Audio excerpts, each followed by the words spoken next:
Morty here. So I went to bed about 8:30 last night, and I was feeling great. The UCLA Bruins, all right? I was at UCLA for 1 year, but I will forever be a Bruin. UCLA Bruins football team looked like the worst Division I football team in the nation, and they shocked perhaps the best or one of the best football teams in the nation on Saturday, Penn State. I think they won 42-37. So the Bruins were 0-4 going into that game. And then out of nowhere, right, they produced this stunning victory. And one of the things that's amazing about it is that they just got a new offensive play caller only on Tuesday. And his name's Jerry Neuheisel, and he's the son of the former college football coach Rick Neuheisel, who was in the studio for CBS Sports during the game. And so Jerry Neuheisel was a backup quarterback for UCLA, and he came off the bench during his playing days to lead the Bruins to an upset victory of the then number 7 ranked Texans, about 8 years ago. And now, only on Tuesday, he's elected play caller. He's facing a top 10 opponent, and he dialed up an offensive plan that produced points in each of the Bruins' first 5 drives. It was just a stunning 42-37 victory over Penn State. Penn State was approximately a 27-point favorite going into this game. And during the broadcast, you would see Rick Neuheisel, the studio commentator for CBS, just so filled with pride and joy for his son. And you think, wow, with this much success, maybe Jerry Neuheisel will be the next offensive coordinator for the Bruins. Maybe he'll be the next head coach. And Rick Neuheisel was the coach of the Washington Huskies football team that finished number 3 in the nation in year 2000. Why should you care, particularly if you don't care about sports? Well, there was a terrific 2010 book on this team that was called Scoreboard Baby, a story of college football crime and complicity. And in short, most of the starters on this highly successful team were thugs who got away with an abundant amount of thuggish behavior, including rape. So you had 24 players on this team who were arrested or charged with crimes during their time at the university, crimes for which they did little or no time, because university officials, team coaches, local police and prosecutors, members of the media, even victims, all in the name of sustaining a winning program, kept quiet. And many of these crimes were absolutely egregious, right? Rape, battery, shooting. And so the easiest way to win in college football and in much of life is to have the lowest standards possible. And I wish that wasn't true, but we had a story in the news in the Los Angeles Times this week about a settlement policy by the County of Los Angeles for purported victims of sexual abuse, but they're not screening these victims. And so purported victims are incentivized to make up stories to tap into an automatic $50,000, $150,000 payout. And if you don't rigorously police the paying out of money, right, all sorts of people are going to come along to try to take advantage, because we are wired to pursue those things which are in our evolutionary advantage. And if you got something that'll help people pass on their genes, then they're very likely to do it. To the extent that I'm an intellectual, all right, I'm an intellectual gigolo in that I keep falling in love with one new idea after another. And I love ideas because I'm not normal. I didn't develop normally, in part because I grew up in foster care. My mother died when I was young. And so I've lived much of my life in a fantasy world, in an abstract world where I play with ideas and I imagine that I'm this brave, important truth teller. I woke up at 12:50 a.m. this morning, eager to do this show. And I kept myself in bed. I said, 40, wait until at least 2 a.m. before you get up to do the show. Now, it's maladaptive not to get enough sleep before you do your big weekly show, because no matter how much caffeine I consume, right, the voice does not lie. The voice is one of the most reliable indicators of what's going on with a person, and lack of sleep will show up very quickly in the voice. But I was just so excited that I finally got up at 2:44 this morning to talk about these things. And so when you live in an abstract world, and we all naturally gravitate towards those worlds that are most hospitable to our particular set of talents, and we all naturally have a tendency towards differentiation. We want to make ourselves essential to our group, to our employer, to our spouse, to our friends, because that is about the most secure posture for a life, right? If you make yourself as close to essential as possible by particularly developing your skills so that you're just so much better than other people at particular things, right? It's a pretty good strategy to go through life. So I love living in a world of ideas, and I'm not married, don't have kids. I don't have a normal set of responsibilities to distract myself from dwelling in a world of ideas. But this also comes with many dangerous weaknesses because I don't have a spouse and kids. I can live too much in this abstract world and get disconnected from reality. And many ideas that sound great, they don't turn out to be great in reality. They just sound good. All right, Commentary Magazine podcast. While I get some water. If you attack us on Yom Kippur, you attack us on Sukkot, you attack us. And of course, the Yom Kippur War was in 1973 was an attack. The attacks of October 7th took place on Simchat Torah, the end of Sukkot. And so that's a very key signal that what is being attacked is Judaism at its root, and not the existence of a country that has been there now for 78 years, 77 years. So that is something to be put in mind as we hear now key signal, the sorts of things that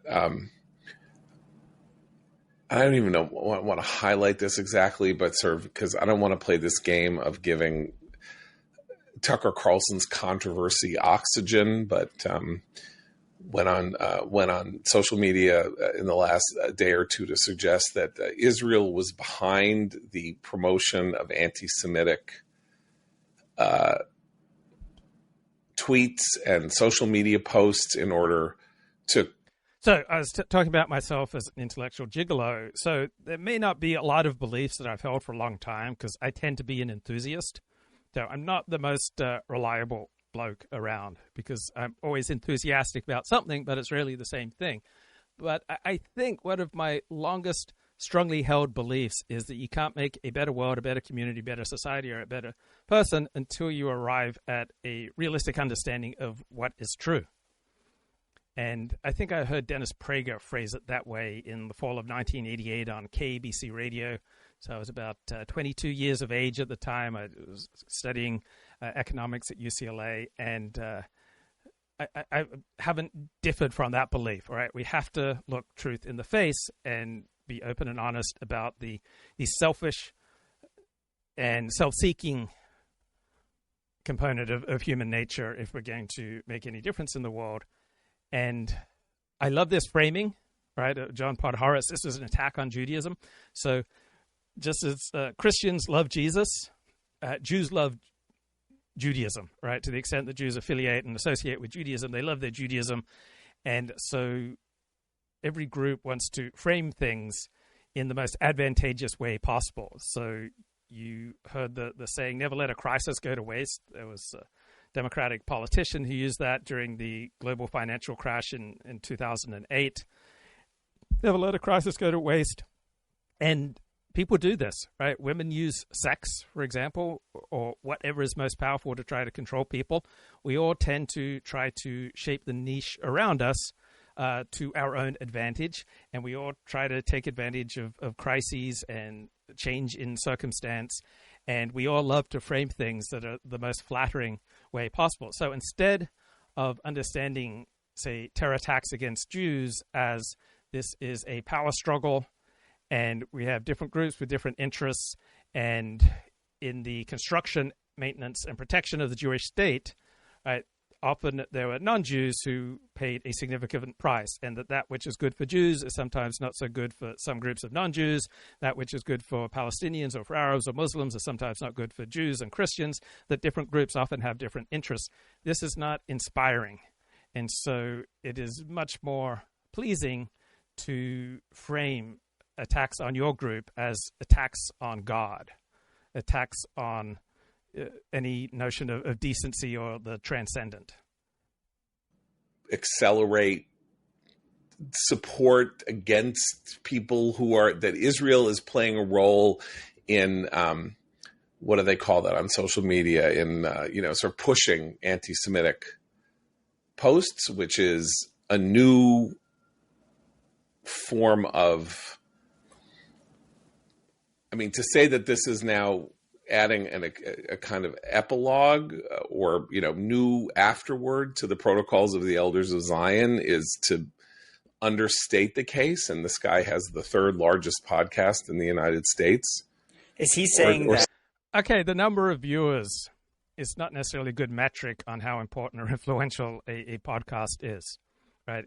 Tucker Carlson has increasingly gone down market. Donald Trump took the Republican Party down market. There's nothing inherently wrong or right with going down market, but there are consequences when you go down market. And so Tucker Carlson increasingly appeals to a lower IQ audience, just as Donald Trump took the Republican Party down market to expand its base.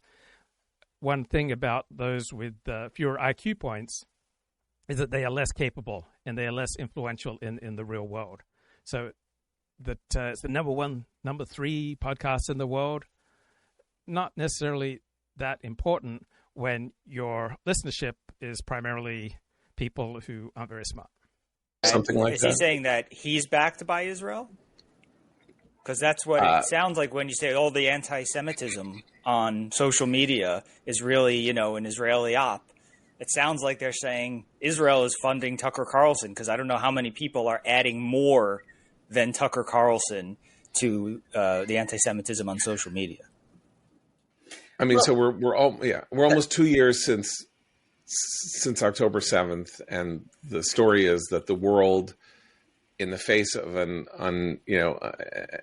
unprovoked attack on Jews that murdered more than 1,000 and injured almost 4,000, that attack was. So I know a lot of Orthodox Jews who are from Australia, and one thing that I've noticed is that virtually everyone who I know well is happier in the United States, because the United States is a much more pluralistic nation than Australia. Australia has one dominant culture, and if you stand out from it, you will pay a significant price. And I have a lot of sympathies towards one dominant culture in a nation. I think overall a nation is better off with one dominant culture, but I have to be honest, this comes at a significant price to those who choose or who are not included in that dominant culture.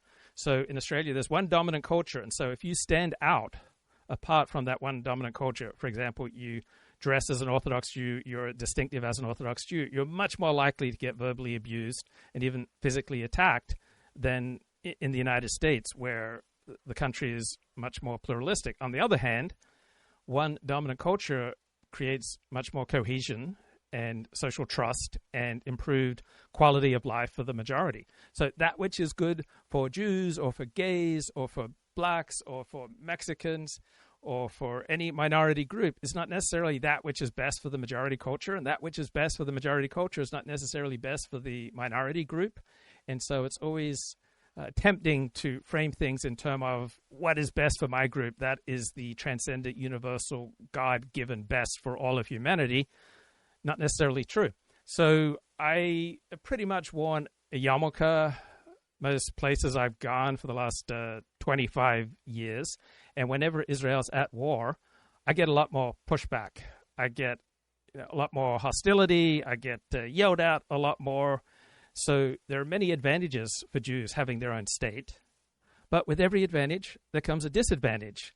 And one of the disadvantages for Jews of having their own state is that whatever that state does then reflects on Jews all around the world, even if those particular Jews don't agree with the particular policies carried out by the Jewish state. So we all love the advantages of things, and we all hate the disadvantages that come with those advantages. And so you can frame this Islamic terror attack in Manchester, England, as an attack on Judaism. Also, Yom Kippur is a day when the attacker had a pretty good understanding that there'd be a lot of Jews around, and they would produce more juicy targets for him. And so you can see things in terms of power politics. You can romanticize things. You can see things through the lens of faith. And maybe there are multiple truths here. Was an accelerant to the hatred of Jews. That's the key here, that everybody in the world who cares about Jews or Jews ourselves have to reckon with. So the way I viewed life changed when I converted to Judaism. So prior to my taking up Judaism, I never thought about, could a Holocaust happen in the United States?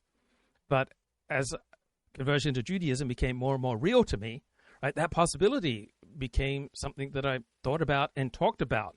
You see the world differently when you become a member of a minority group as opposed to being part of the, say, Christian majority. And starting in the 1960s, it became increasingly acceptable for various minority groups to publicly put their group first before the interests of the nation state. And I think that is quite ill-advised for a nation state. So I don't begrudge members of a minority group putting their minority group before the interests of the nation state, but it should be socially unacceptable to say it in public, just as it should be socially unacceptable to celebrate an assassination such as the assassination of Charlie Kirk.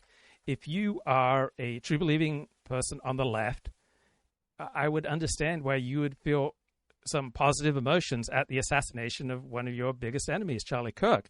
But you should have the social sense, and it should be socially enforced, that you do not publicly celebrate an assassination of a fellow citizen, someone who was just speaking out on a college tour.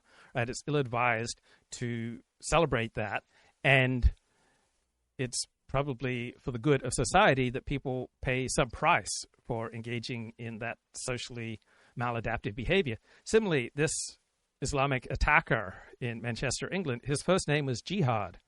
It should be socially unacceptable in England to be named Jihad. And his father was a doctor who publicly praised the October 7 terror attack of Hamas.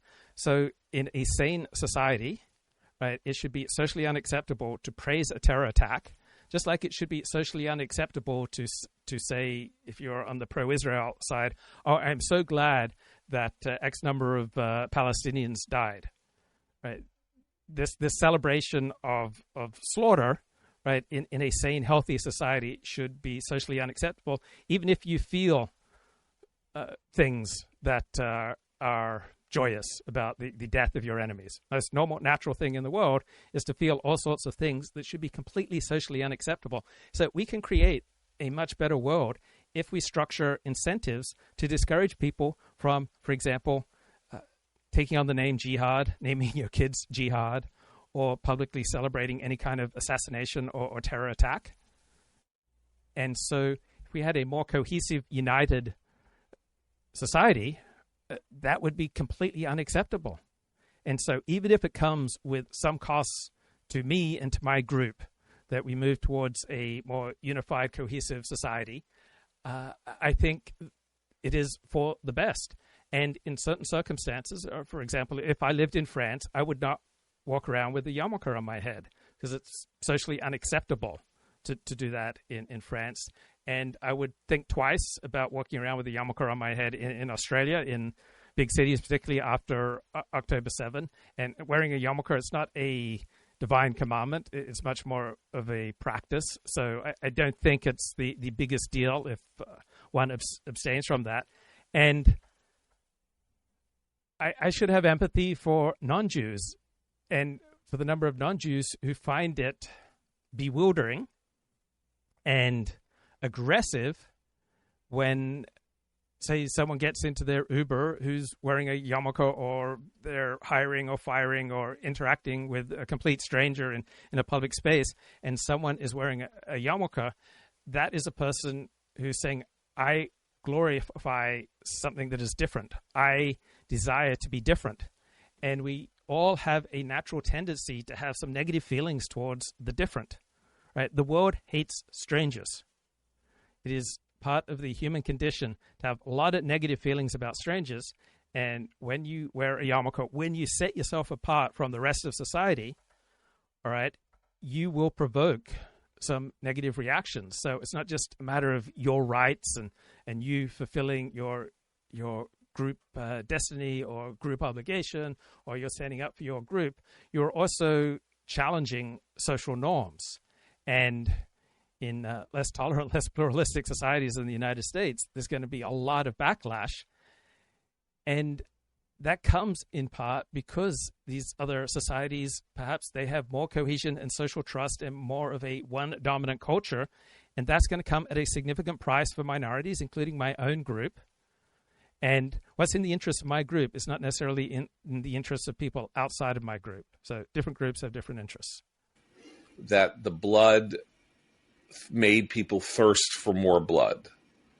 And that 2 years later, that seems to be getting worse, not better. And the other part of this, and this is particularly important in the European and in the UK context in particular, is this continued stubborn refusal to name who is committing these acts. So in 2017 in Manchester, which is where the attack of the other day happened, we had this terrible Islamist extremist suicide bombing at a concert, which killed more than 20 people. That was 2017. And the UK government started tracking terrorist attacks. And if you look at between 2017 and today, they classify 11 of the 19 terrorist attacks in the UK as being fueled by Islamic extremism. And this attacker named Jihad is a perfect example of the community that those attackers are coming from. He was a British citizen, came as a child from Syria. He clearly was radicalized and living in a world that encouraged this sort of behavior. Right, terrible things will often happen to you in life if you are part of the wrong group in the wrong place at the wrong time. So when I read that former NFL quarterback and commentator Mark Sanchez got stabbed after an incident after midnight at a club, I remember saying nothing good happens after midnight. So simply being in the wrong place at the wrong time, part of the wrong group, can get you killed. That's the reality of life. And encountering strangers can often be absolutely deadly. And so we are wired to have some suspicion and concern and some negative feelings about strangers. And then if you deliberately, as part of your life strategy, say, I am different from you, right, there comes a price with that. There are also many benefits, and I deliberately choose to pay that price. But there is a price, and people are not necessarily going to be particularly thrilled. So the refusal of Keir Starmer, whose wife, by the way, is Jewish, to name that threat and to do it with clarity and to say this is we are fighting an internal threat here of Islamic extremist terrorism in our own country that is actively attacking Jews. And it wasn't just the synagogue being attacked by this murderous man. It was the fact that over the last several years, it's always been framed, as you say, John, in the context of Israel's war against Gaza. I noticed reports today in the New York Times and elsewhere that framed it that way. So I remember in the run-up to the 2016 election, it seems like there was some kind of horrific Islamic attack in the United States or elsewhere in the world on a regular basis. And then Islamic terror seemed to decrease during Donald Trump's first term. And then under Joe Biden, it ramped up again. So open question, right? Does a presidential administration have some effect on terror? And I think that people respond to incentives. So I think there's a there. And Islamic terrorists respond to incentives. And Islamic terror, along with other forms of violent crime, can be substantially crushed if we're willing to do very harsh things, not just to the offenders, but also to the offenders group. Because even though classical liberalism is all about the individual and individual rights, and these are beautiful theories that can produce some beautiful results, they cannot hide the fact that the world works in a collective way. So if there's a group of Jews, say, engaged in bad behavior, and that their bad behavior hurts you, you're more likely to have negative feelings about me, even though I didn't engage in the bad behavior, but members of my group did. And we don't tend to relate to strangers as individuals. We tend to relate to strangers as members of an outgroup, and we all tend to essentialize outgroups, whether Christians, gays, whatever, blacks, whatever. We all tend to think, oh, they're one essential type that is different from me, and I have some concerns. So looking at the chat, Bob says that the Yom Kippur terror attack in Manchester, England. Judaism played a part. It's also a territorial conflict from the Middle East. Reality always wins. The downside of encountering the stranger can be catastrophic. So there can be many beautiful things to come out of a warm, open encounter with the stranger, but one has to take adequate precautions against the catastrophic possibility. So intimacy with the stranger, much more likely to be dangerous for you than intimacy with a member of your in-group. And I paused for a minute while I was drinking my coffee, and I thought, no, actually, it was Hamas's attack on Israel. That is the proper framing of what's happened since October 7th. But these attacks on Jewish institutions, on schools, on shuls, on people who wear the kippah in places like the UK and throughout Europe have been going on for more than a decade. So this is something that I think the leaders of these countries, and Starmer is a terrible person to be leading a country in this moment because his entire Labour Party has been soaked in anti-Semitism for years. They should be saying what is fueling this and who the people committing these acts.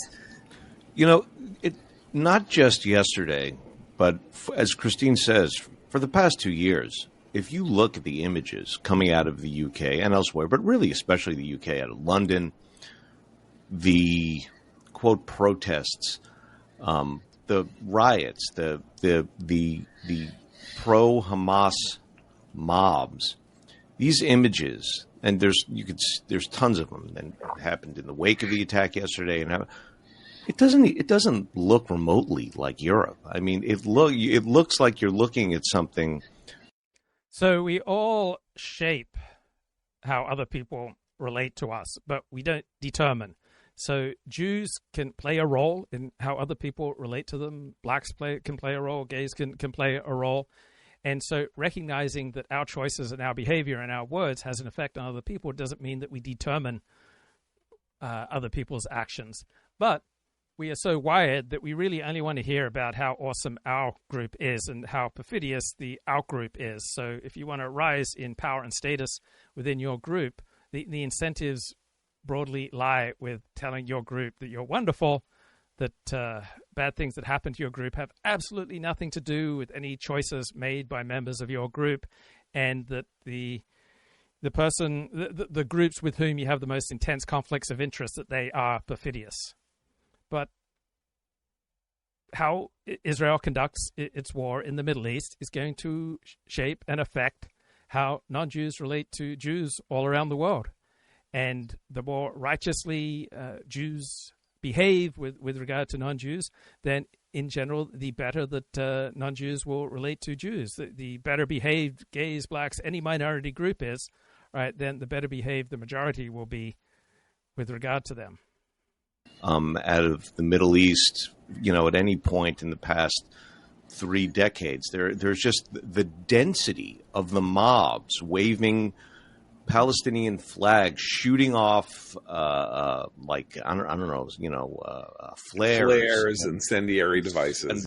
So the Hebrew Bible often treats Jewish suffering as the product of Jewish behavior, and that if Jews would behave better, then they will have better quality of life. But this was not a popular message, I would imagine, 2,500 years ago. It's not a popular message now. And I'm not saying that Jews deserve the Yom Kippur attack or any such terror attack. I'm just making the commonsensical observation that we affect how other people relate to us.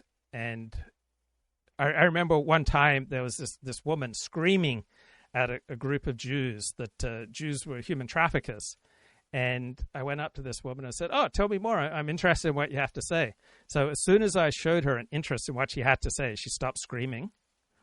And we had a conversation. We had a 90-minute conversation. And she didn't like some Jewish choices, such as to buy human hair from women in India to make a sheitel, a Jewish wig. So many women in Orthodox Judaism, they shave their own hair and they wear a wig instead that is often made of hair from women coming from a third world country. And so she objected to that. She objected to some other Jewish practices. And it's like, okay, I understand where you're coming from. And she was Egyptian. I think she came from a secular Muslim upbringing. And she had many problems with Muslims. And we had a good conversation. And we had a good conversation because I told, look, I'm interested in what you have to say. And as soon as I said that, she stopped yelling. So you can take the temperature down with some people, not with all people, just by paying attention to what they have to say. And when someone makes a good point, even if they are your enemy, right, it just brings the tension down. You go, okay, I can understand that. I can relate to that. Yeah. It's ever been full of smoke, and it's like the recreation of a battle zone. It's pathetic and disgusting, and it when people talk about the death of Europe, you can see it in all this footage right before your eyes.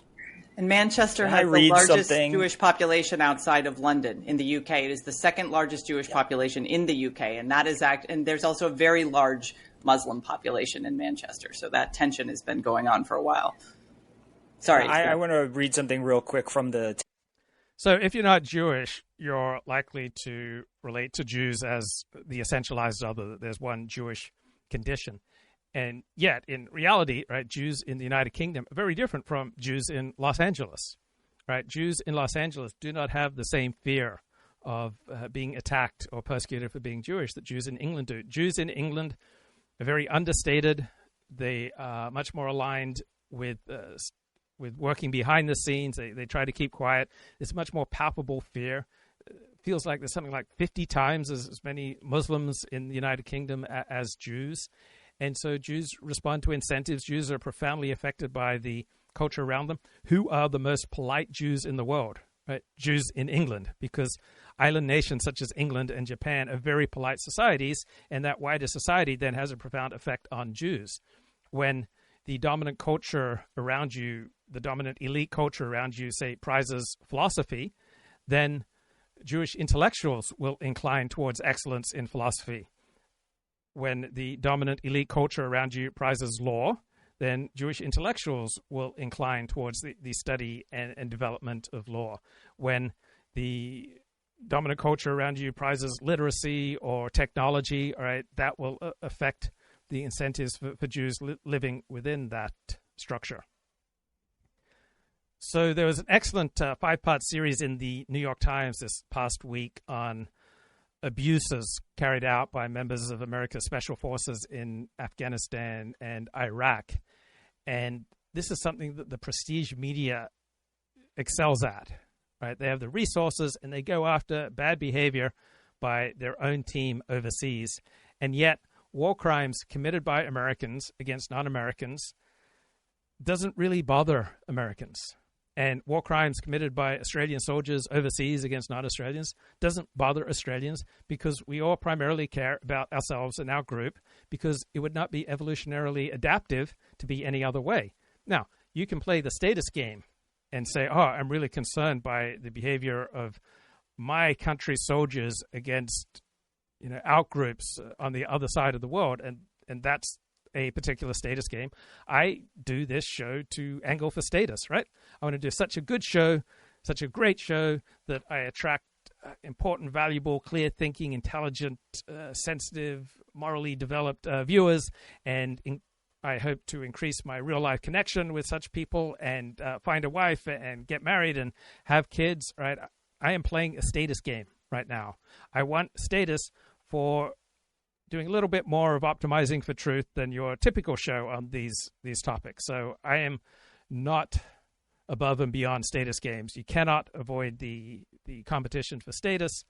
And if you're losing in a status game, then you're highly incentivized to demean the status game and point it out that it's a silly status game. And if you're winning at a status game, right, you're strongly incentivized not to admit that you're playing a status game. Instead, you're just that brave person seeking out truth. But the brutal fact is that people don't care about war crimes carried out by their team against outgroups, because caring about strangers conveys no reproductive advantage in most situations unless it can lead to higher status for you, right? That does lead to reproductive advantages, or if it can lead to trade or openness to new ideas, right? Then there are some reproductive advantages. But in general, being emotionally invested in strangers on the other side of the world carries no reproductive advantage and is very likely nonsense. And there's a terrific blog on this topic called Everything is Bull by UCLA psychologist David Pinsof. So you can care about these things, right, if you're playing a status game, because there are evolutionary reproductive advantages if you move up in status. But what is normal, natural human nature? To be tribal, to be factional, to be nepotistic, self-serving, moralistic, short-sighted, closed-minded, superstitious, self-deluded, selfish, right? We are not naturally motivated to make the world a better place. We are not naturally motivated to embrace the truth. We're not naturally motivated to see our own flaws, right? We love interesting information that is usually not true and not useful. And interesting podcasts and interesting social media posts, right, make it more difficult for us to see ourselves and the world accurately. But because it's interesting, we love it. We defend the status games that we are winning, right? Not the status games that improve the world, right? We defend the status games that we're winning that make the world a worse place, right? We're often enthralled to absolute nonsensical political beliefs, including the belief that we are morally and intellectually superior to outgroups, and every group thinks that they're superior to outgroups, right? And we should be troubled by this, but we're not. So David Pinsof, who writes this great blog, Everything is BS, says, where do I get my ideas? And he shares his patented formula. And this is such a concise, tight, effective way of looking at the world. So he writes, I look at a story that we tell ourselves. Maybe it's the pursuit of happiness or the meaning of life or our desire to change people's minds or to make the world a better place. Maybe it's the idea that we don't care what other people think. Then I ask myself if this story makes any evolutionary sense. If the answer is no, I think about what might be going on beneath the surface, something that would make evolutionary sense. So I then call the story that we tell ourselves bullshit. I write about what's likely going on beneath the surface, and I link to a lot of technical papers in evolutionary psychology that nobody clicks on. Now, the most important part of this formula is step 3. Right? Does this make evolutionary sense?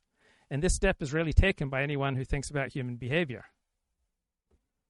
But if behavior or beliefs don't make any evolutionary sense, then you are dealing with BS. Telegraph, they have a timeline of key events from yesterday up on their website, and here is the totality of the timeline. 11:15 a.m., he has a bomb, police told bystanders. 11:52 a.m., police being deployed to synagogues across the country. 12:17 p.m., 2 members of Jewish community killed. 3:30 p.m., Manchester synagogue killings declared terror attack.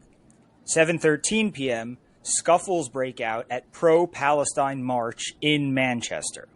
7:31 p.m., I don't give a F about the Jewish community right now, says pro-Palestine professor. 10:19 p.m., this is the day we hoped we would never see, but we knew would come, says chief rabbi. So that's the entirety of the timeline of events yesterday. It is attacks happening to Jews, and in response, pro-Palestine, well, so-called pro-Palestine demonstrations in Manchester.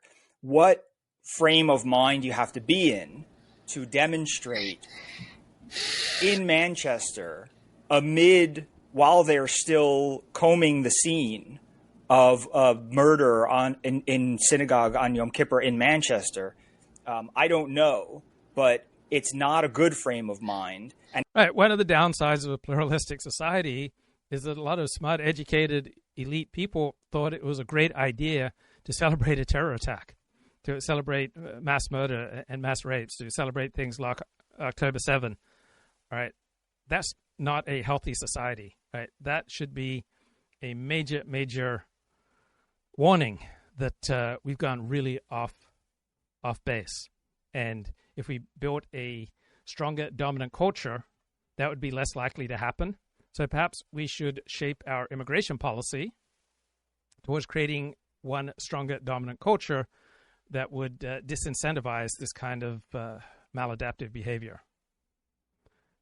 Here's an interview with the AI Economist, the skill you need to stay employed in the age of AI. He says AI doesn't have judgment. Only humans can have judgment. AI just uses predictive models. Everywhere where we've got people, is people applying judgment. In the examples you gave, it also means that AI could lead to less inequality in the workforce because it means somebody paired with an AI could do higher order work than they're currently doing today. Well, depending on maybe. the role. It depends on judgment. In other words, what we don't know yet is, will judgment be more evenly distributed than prediction was, or will it be even more skewed? If it's more skewed, then there'll be even more inequality. So I will side with the side of more inequality, and that judgment is correlated with IQ. If it's more uniform, then there'll be less inequality, and we just don't know yet. So what does that tell us about what we should be learning in school? So if we can easily see judgment and experience are key for the future of work, what should colleges be doing? How should they be reorganizing themselves? I mean, what conversations are you having here? Trade-offs. So much has to do with it. Rather than learning facts, learning trade-offs, and therefore always asking why. So, in other words, let's say in history, rather than memorizing the facts, was at this point in history, given these things that just had happened, was a better decision to do this or to that? Why? And every time you ask the question why, then you're forced to think about the trade-offs. Everything you need an answer for, because that is how the role that we'll play in guiding the AI. And so it feels very much like we're heading into a world where the reason we have to be so good at why is because the AI does all the work sort of up to that point and then stops. So we're all going to become executives, miniature chief executive officers of a bunch of AI systems. In the same way you would ask your team, why did you pick that? Why is this your presentation? We all have to do that for each and everything we do. So when you think about college then, how easy is it for a college to be redesigned this way? I mean, is college still worthwhile? But how and what college teaches needs to fund. Right. I don't believe that you can teach independent thinking or judgment. Reasons is, if the best way to learn judgment is by actually making real decisions that have consequences where you own the outcome, universities aren't the best designed for that. But we don't know. We don't know what the best way is of teaching judgment. I'm putting this out there as one of many ideas of how we teach judgment is through active decision making. But what I will say is that universities did adapt in the case of accounting. So in accounting, if you would have said 50 years ago to an accountant, your main part of your job is always going to be asking why, accountants would have said that's absurd. But now that's all they do, because the machine does all the arithmetic. We've talked a lot about the cognitive workforce, but a few years ago you were on the Sanctuary podcast and you asked a question, and I actually want to rephrase it back to you. So what makes Laura Loomer so powerful? And it's not just the inherent qualities of Laura Loomer, it's the particular situation that she finds herself in. And there were times when I was a relatively powerful blogger, and that's because I was tapped into people with important information. And Laura Loomer is tapped in, and she is funded by conservative donors who support right-wing positions on Israel and critical views of Islam. And one of her key connections is an Israeli-American cyber intelligence analyst, Yaakov Appelbaum. And he has provided her with a great deal of research for her posts. So you can become very powerful if you are simply tapped into people with valuable information. And Laura Loomer right now is tapped into people with valuable information, and that's what makes her so influential. Maybe I do have an agenda. I mean, maybe there is a set of motivations which I'm not a particular motivated agenda, to acknowledge. It's complicated. I mean, a lot of it is. I mean, that's such a complicated sort of can of worms to open. Sure. I mean, just to focus on one part of it, psychology and the social sciences overwhelmingly skewed towards the left, sort of liberal left politics. And, I think your prior should be that if you've got an entire field where people share political allegiances, that's going to influence the ways in which they seek out, interpret, evaluate, process information and so on, conduct studies, operationalize things, how they measure things, etc. And then I think that should be your prior, based on general models of human psychology. And then I think when you look at misinformation research, just as you look at many aspects of the modern social sciences where they're studying sort of politically relevant things, I think you find lots of cases where these sorts of, progressive ideas, values, partisan allegiances influence the kind of research that they're doing.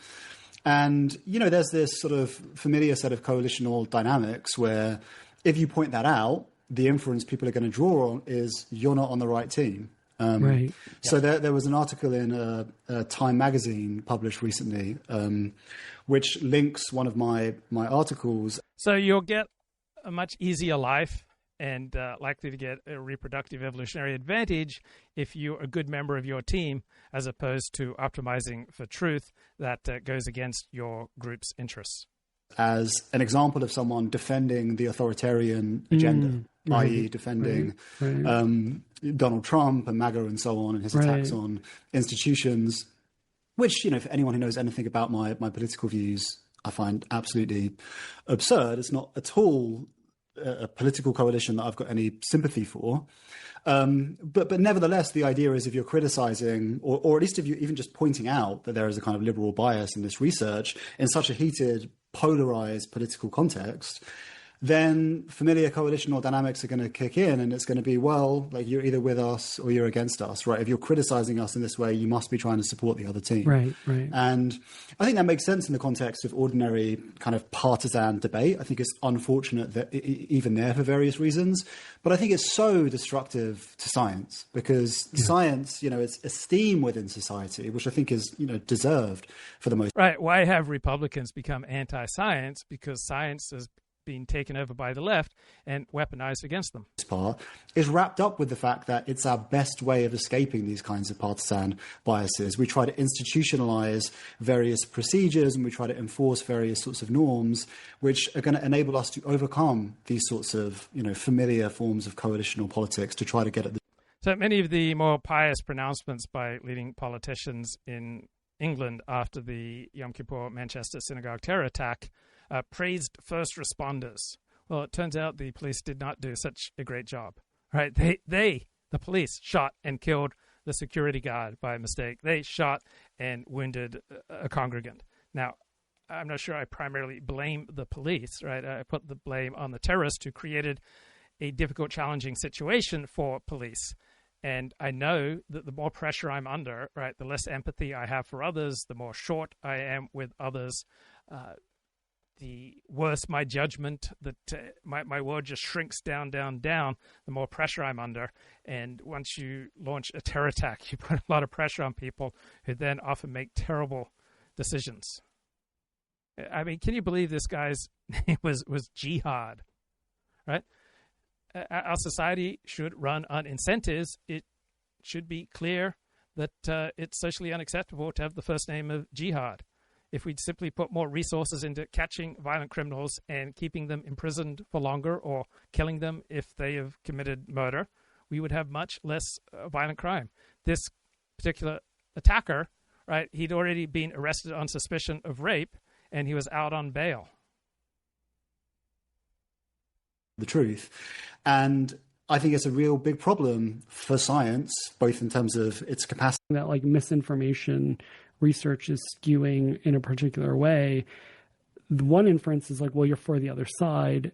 It's interesting that the inference isn't, well, what are the ways in which our values we're not living up to, right? Like, I mean, it would be nice if that was sort of the way people approach things. I mean, for reasons like David's studies, that's typically not. It's rare, but I mean, I think that would be the ideal, would be to sort of say, if we really think, if we really do hold these values, what would we predict in pointing out ways in which we're not being consistent, as David has documented well. It's sort of it's being coalitional. I think that's a good adjective, right? Is to sort of and this is for me this is actually gets back to this question of like what do I use my work for?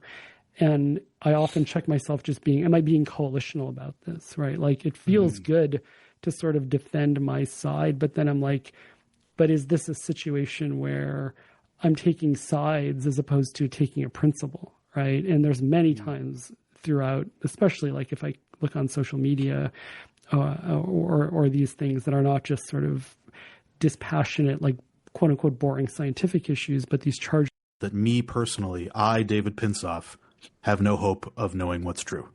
Right. So you get to truth when you think out loud with other people, because other people can often spot your biases much more clearly and accurately and quickly than you can. Right. Yeah. I can wrap my head around the idea that as a society, if there are cultural evolutionary processes or incentives, that will societally push us toward true beliefs, or maybe it'll push the institution of science toward true beliefs. I can get behind that. But everything we know about our own psychology and our epistemology suggests that truth, if it exists, is an emergent phenomenon. It emerges from cooperative groups and institutions that are well designed. So I probably spent 20 hours reading the work of this guy, David Pinsof, and listening to podcasts with him. And I haven't yet spotted any ideological or political bias, right? I want to accord him high status because he seems to me such a clear, honest truth seeker. It is not a product of any individual human. No individual human is likely to have all the answers. Most individual humans.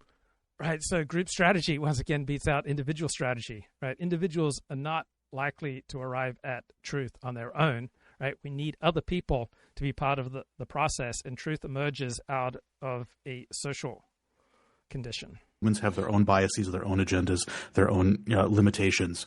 So when I reflect on that, the ultimate conclusion is that I, David Pinsof, have no hope of achieving the thing that I want most, which is to know what's true. And that to me is really distressing. So what do you think about that? Has that occurred to you? How do you deal with that? Soothe me. Yeah. So you often get asked in, say, job interviews, how do you take constructive criticism? And nothing that is human is foreign to me. All right. There are times when I'm more touchy about constructive criticism than other times.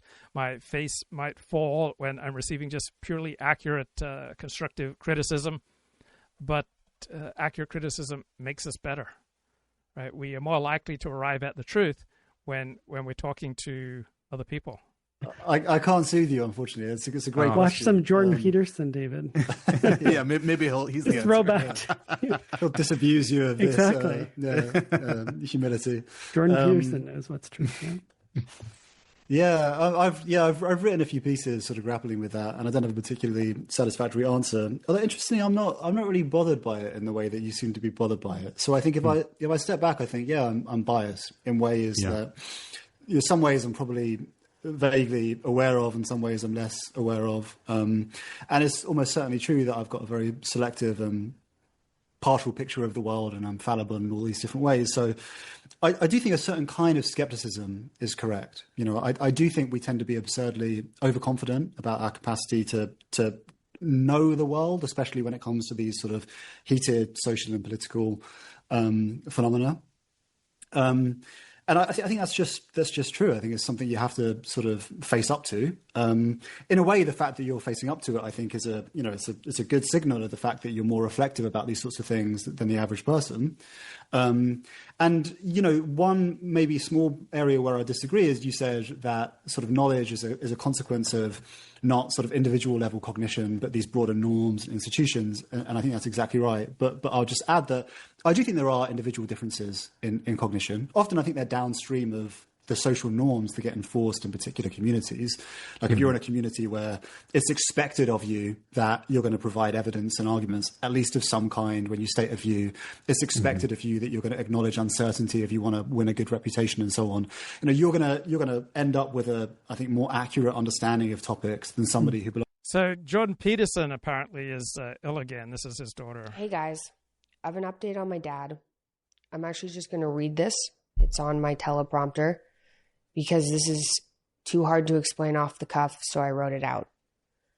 This summer has been exceedingly difficult. Dad was in an ICU suffering from pneumonia and sepsis after dealing with a host of neurological issues this summer that we believe stem from CIRS, which is chronic inflammatory response syndrome due to decades of mold exposure. We don't have a better explanation for his neurological symptoms at the moment other than spiritual attacks. He's been suffering for the last number of years with unexplainable neuropathy and weakness, amongst other symptoms, but they worsened this summer after he cleaned out his parents' basement after his dad, my grandpa, passed away. We weren't able to communicate with Dad really all of September. During the end of the pneumonia, he was diagnosed with critical illness polyneuropathy, which we're hoping is critical. So this is 16 hours ago. So this isn't the bad illness that he had a few years ago. So Chris Kavanaugh says maybe it's not toxic mold. Now it's demons illness, or some other myopathy, spiritual which is force. bad enough. It'd obviously be much better for Jordan Peterson, right, if he retired from punditry to read the Bible and focus on his family and his health. I don't think Dennis Prager, for example, did himself any favors by releasing a video about a week ago. But there's something often unusual in people like myself and people like Jordan Peterson and people like Dennis Prager are just so desperate to share our opinions with the world, right? It's not normal, and it's probably not healthy. It's been heartbreaking and brutal on top of everything else. But after almost a month in the ICU, he's been moved out to a less urgent floor. Praise God for that. We're still in the midst of this, but now we're seeing improvements daily. The timeline for his full recovery is hard to tell at the moment, and I'll update everyone when we have more information. My family's asking for prayers. Like I said, this summer's been exceedingly difficult and terrifying. Dad's condition is complicated by the fact he can't take most medications without suffering from severe paradoxical reactions, which limits treatment options. Like I mentioned, I believe there's a spiritual element at play here. I think a lot of people have felt it in the last few weeks and months. It's been hitting my dad and my family hard this summer. In August, the day Dad was brought to a hospital by ambulance, my newborn Audrey was also brought to a hospital by ambulance within hours of each other. It was unbelievable. This was the second time this summer we had brought Audrey to the hospital after she almost died from near heart failure at 6 weeks old. That is exceedingly rare, and they couldn't find a cause for. She was diagnosed with idiopathic pulmonary hypertension, which seems to have resolved. Praise God. So a lot of conversation about demons and cosmic spiritual struggles in right-wing political discourse because it just makes life much more exciting. It's not sickness, right? You're not experiencing difficulties or sickness or any life-threatening challenges because of anything natural. It's because you are fighting in a cosmic spiritual struggle. Donald Trump's Middle East peace plan, right? It's just funny that this came about as a result of, one, Israel's terrible decision on September 9 to bomb Qatar, and then Donald Trump's desperate desire for a Nobel Peace Prize, right? Trump's playing the status game, and big doors swing on these small hinges. And so when Israel attacked Qatar and the aftermath was absolutely disastrous for Israel, and now we may well be closer than we've ever been to some peace in the Middle East, largely driven by Donald Trump's desire for the Nobel Peace Prize. Well, it's been a feature for a while. And of course, if you go back to the founding of Republic, there were lots of politics of personal destruction and lawfare. I mean, it's not like a 20th or 21st century phenomenon, but it's certainly because of social media and digital. It's certainly since post Watergate, it's a horse of a different color, and it's extremely dangerous. And I think the main reason to be pessimistic is we had 3 straight 2-term presidents, Clinton, Bush, and Obama, all of whom put ending this kind of stuff central to their candidacies and their presidencies. All of them 1-2 terms, first time we've had 3 straight 2-term presidents since the founding of the Republic. And yet each of them left office with the country more polarized and more lawfare than when they took over after 8 years. So I don't know what the dynamics are or dynamics would be exactly, or who the leader exactly would be. But I know the only way to think about trying to fix it is to do some pretty rigorous analysis of the incentive structure that exists now. Why is it in politicians' interest to do this? Because the vast majority of Americans, I believe, and I think the data is quite clear in this, they're not interested in that. They're not interested in lawfare. Polls show it's not very popular. So why do politicians do it even though it's unpopular? Because the bases love it. The bases demand it. So I think you got to figure out how you elevate the power of the center and of those not even on the center who don't want this. You got to figure out how to elevate their power. And I think if you do that, you could be optimistic that it could end. Well, one of the things, Mark, it seems to me, is the implication of what you're saying is, as long as we're this polarized, lawfare. It would be funny if Donald Trump gets a Nobel Peace Prize because the people behind it are afraid not to give him a peace prize. Right? They may very well absolutely loathe him, but they may very well fear the consequences of not giving him a peace prize. Now, the politicians have less of an incentive to do it. If you look at the press coverage of the 4 Trump indictments, and I disagree with Joe about probably every one in the way you characterize them, but the press rooted for those indictments, rooted for them, hoped they would stop Trump from winning. And that turned a lot of people against the Democrats, even if they didn't like Trump, because they thought that was unfair. Can I sneak in here with one other thought? I came to the Free Press. I was a New York Times person, columnist, writer for 12, 13 years. And consistently displayed contempt for conservatives and conservative positions. You left out the word fabled. You were fabled. Fabled New York Times columnist. There you go. Sorry. Thank you, sir.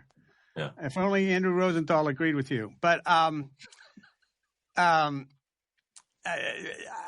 was a committed reader. So Andrew Rosenthal is the head of the op-ed page who got rid of people like Joe Nocera. And it was not until I came to the Free Press that the thought ever even occurred to me that something might be wrong with any of these prosecutions. Referring to the prosecutions of Trump. So we often have to change our situation before we see things. So it's only when his situation changed that he became open to a different perspective. And again, it was my colleague Eli Lake writing about Alvin Bragg that turned the light bulb on in my head. And it's like, oh, there is another way of looking at this. There are people who have different ideas about this. And, I now see this in a very, very different way, especially that one, although I'm still more liberal than not. And my point is just if you're on the left and your diet is the Times and the other liberal media who were, I agree with you entirely, Mark, we're rooting for this not just on the op-ed pages, but also in the news pages. You just have no perception that there is another point of view here. Yeah, pains me, but it's true. Because we're talking about the divisions in America right now, and this control that both parties' bases have over the party at this point, and the online radicalization that's gone on. And this was all really, these divisions were all laid bare by the assassination. Think about how disconnected from reality you must be, how you must live in a bubble to think that publicly celebrating an assassination of a fellow American is a good idea. Of Charlie Kirk earlier this month, a horrible moment. And I remember I was working that night. I didn't check my social media the next day, but there were people who I knew, acquaintances of mine, friends of mine, people I've spent a lot of time with, and they were not justifying the assassination, but they were walking right up to that line, talking about it's like, well, he did say this about guns. And then there's the famous misquote of him going around about black women. He said this, he said that, the implication being he had it coming. Some people were more forthright. They said, it's like, you know what, Charlie Kirk, I have no pity, I have no sympathy here. If you're simply a fan of honest debate, right, you will have many reservations about Charlie Kirk's debate tactics. All right, it should not be socially unacceptable to point out your disagreements with Charlie Kirk or your reservations about his rhetorical style. Right, if you go and then outright celebrate, right, there are going to be repercussions, and it also matters, right, how prestigious your position. Right, the more prestigious your position, the more vulnerable you are to cancellation. The New York Times did an article on what Donald Trump's sports fandom says about him, and it concluded that Donald Trump cares about greatness, disrespect, that he is keenly attuned to status and recognition. Well, one of the good things about Donald Trump is how raw he is. Right? We all want to associate ourselves with high-status people. Right? We're all keenly attuned to status and to recognition. It's just that Donald Trump is much less filtered with regard to these things. So Donald Trump lavishes his favorite athletes with praise. Right? He complains when he feels they're snubbed. Right? He is obsessed with toughness, and he brings it back to winning and losing. So Trump sees the world pretty much through the lens of winning and losing. So Trump sees sports as he sees politics, a contest where the winners are strong and the losers are weak, and toughness, loyalty, and patriotism are interchangeable virtues. So we tend to see the world not as it is, but as we are. And I notice in particular with regard to AI, pretty much everyone sees in AI their pre-existing worldview. So if you're naturally happy and optimistic, you have a happy, optimistic view of AI. If you naturally incline towards a doomer perspective, then you jump on the board, oh, we're doomed. And there was an attempt, and I'm not sure how strong it is still at the moment, particularly after Jimmy Kimmel's reinstatement, but there was an effort you saw on social media to find not only public figures, but random people, police in South Carolina, things like that, who are posting on their Facebook page things that are not nice about Charlie Kirk and trying to get them fired. It was the right, fully embracing cancel culture in a way that I don't think we've ever seen before. And Mark, you've talked about this, and I want to just to get your kind of broad thoughts on this right-wing embrace of cancel culture and whether it can even work. Because on the left with cancel culture, you know, I see liberals kind of have the commanding heights of our cultural institutions. And so, you know, they can just, some actor on some TV show says, I'm not going to get the vaccine, and they get fired. This effort, this kind of ground up effort from Twitter and social media to get rid of public officials and also just kind of like normal people who have posted insensitive things about Charlie Kirk, I'm not sure it's going to be effective. It's certainly to someone like me. Okay, that's a dishonest framing. People aren't getting fired and getting major blowback for posting insensitive things. People are running into pain and adverse consequences when they publicly celebrate an assassination. A giant turnoff because I just don't like cancel culture, period. But Mark, I just want to get your thoughts on this, on righty cancel culture, how it differs from liberal cancel culture, and whether it could actually work in the way that it's intended, whether it can actually silence people and intimidate people as the cancel culture regime of 2020 did. You're talking about Jimmy Kimmel specifically. Yeah, specifically Kimmel, but I'm also... You're talking about Jimmy Kimmel specifically. Yeah, specifically Kimmel, but I'm also talking about the Biden administration in trying to intimidate and successfully intimidating the social media platforms. Yes. From writing things about the Hunter Biden laptop, from writing about COVID. And again, this is another case where the press's unfair treatment is keeping us from having a legitimate debate. Take the sum total of what's been written in the New York Times and the Washington Post about the FCC chair and Jimmy Kimmel. And with a negative slant, quoting people, this is an abuse of power. That took place over a week. Think about how many articles you've read in the New York Times and the Washington Post about the Biden administration's abuse of power, intimidating the social media platforms. How much? Far less, barely any. Even though you could argue that was far more egregious in part because the FCC does have oversight because of licenses of these stations, whereas the Biden administration really has no statutory oversight over these social media platforms. So part of the issue is, once again, as was the case with our previous topic, the press has to cover it fairly. They need to be equally outraged about attempts to cancel people, right? same thing, as they are on both sides. It's the same thing. You've read in the last week all these stories in the press, and Washington Post, New York Times especially, about how horrible it is that Republicans are organizing to get people fired. Did not read a lot of stories about how horrible it was the liberals were organizing to get people fired. That double standard really rubs people the wrong way. And again, it keeps us from having a serious conversation. I think that, what conservatives are saying, it's different. We're not canceling people for things they said a long time ago. We're canceling them for things they said now. I don't buy that as a distinction. I think in general, people... It's better to have power than to not have power, and we all try to create a niche that is better suited for ourselves and for our group. And the reasons that we give for why we make the choices that we do, right, are not always accurate. People don't usually say what they mean or mean what they say. And so people who are not on the left are usually glad right now that Donald Trump is president and is exercising presidential power on our behalf. David Pinsof, UCLA evolutionary psychologist, I love his blog, Everything is Bullshit, and he notes this profound insight. People are only as good as their incentives. So I've had employers or clients for whom I went all out. I would run through a brick wall for these people.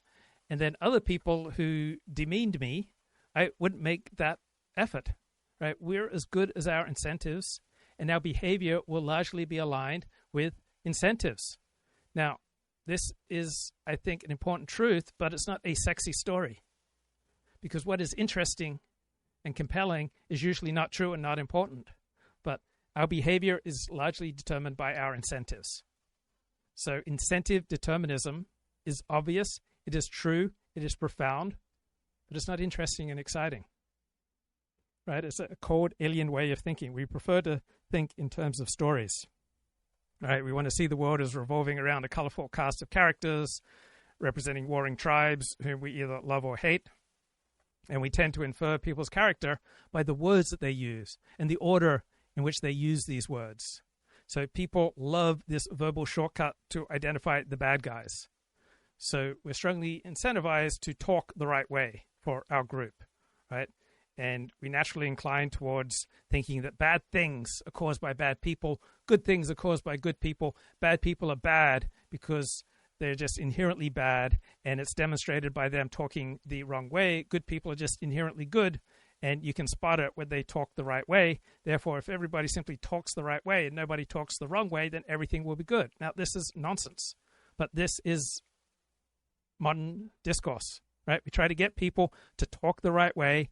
We try to prevent them from talking the wrong way, and we don't really talk about which incentive structures are best. But we spend tons and tons of time talking about which sets of words are the right words and which sets of people are the right people, right? And this is why we say words on podcasts and publish words, because we want to show that we are the right people with the right words. And if everyone just says certain words loudly enough, we'll have a much better world. But a much truer and more profound analysis of the human condition is people respond to incentives. Pretty clear on this. If Comey hadn't done what he did with Hillary Clinton, Trump would never have been president. And so one of my favorite moment in and I write about this in the thing I wrote in the Daily Mail was the day Comey was fired by Donald Trump. And right after Comey was fired, Stephen Colbert, I had a little brain freeze because I was thinking of Jimmy Kimmel. Stephen Colbert was taping his show. And, of course, his audience is a bunch of liberals. And he comes out in his monologue and he says, just a few minutes ago, Donald Trump fired James Comey. And the audience is confused about what to do. Because on the one hand, most of them, when they thought James Comey, they thought, well, this is the guy who helped Trump get elected.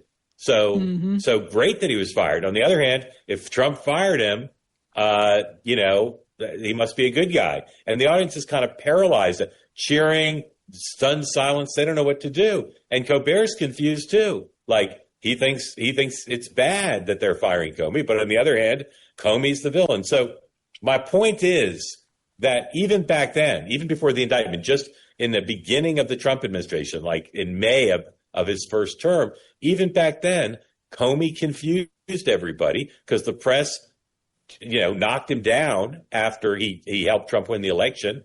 And then, the press rallied to him after Trump fired him as FBI director. He's a confusing guy and a confused guy, but the through line of the whole thing is he's a bad guy. And he's lauded, and partly by himself and his PR efforts, he's lauded as some hero.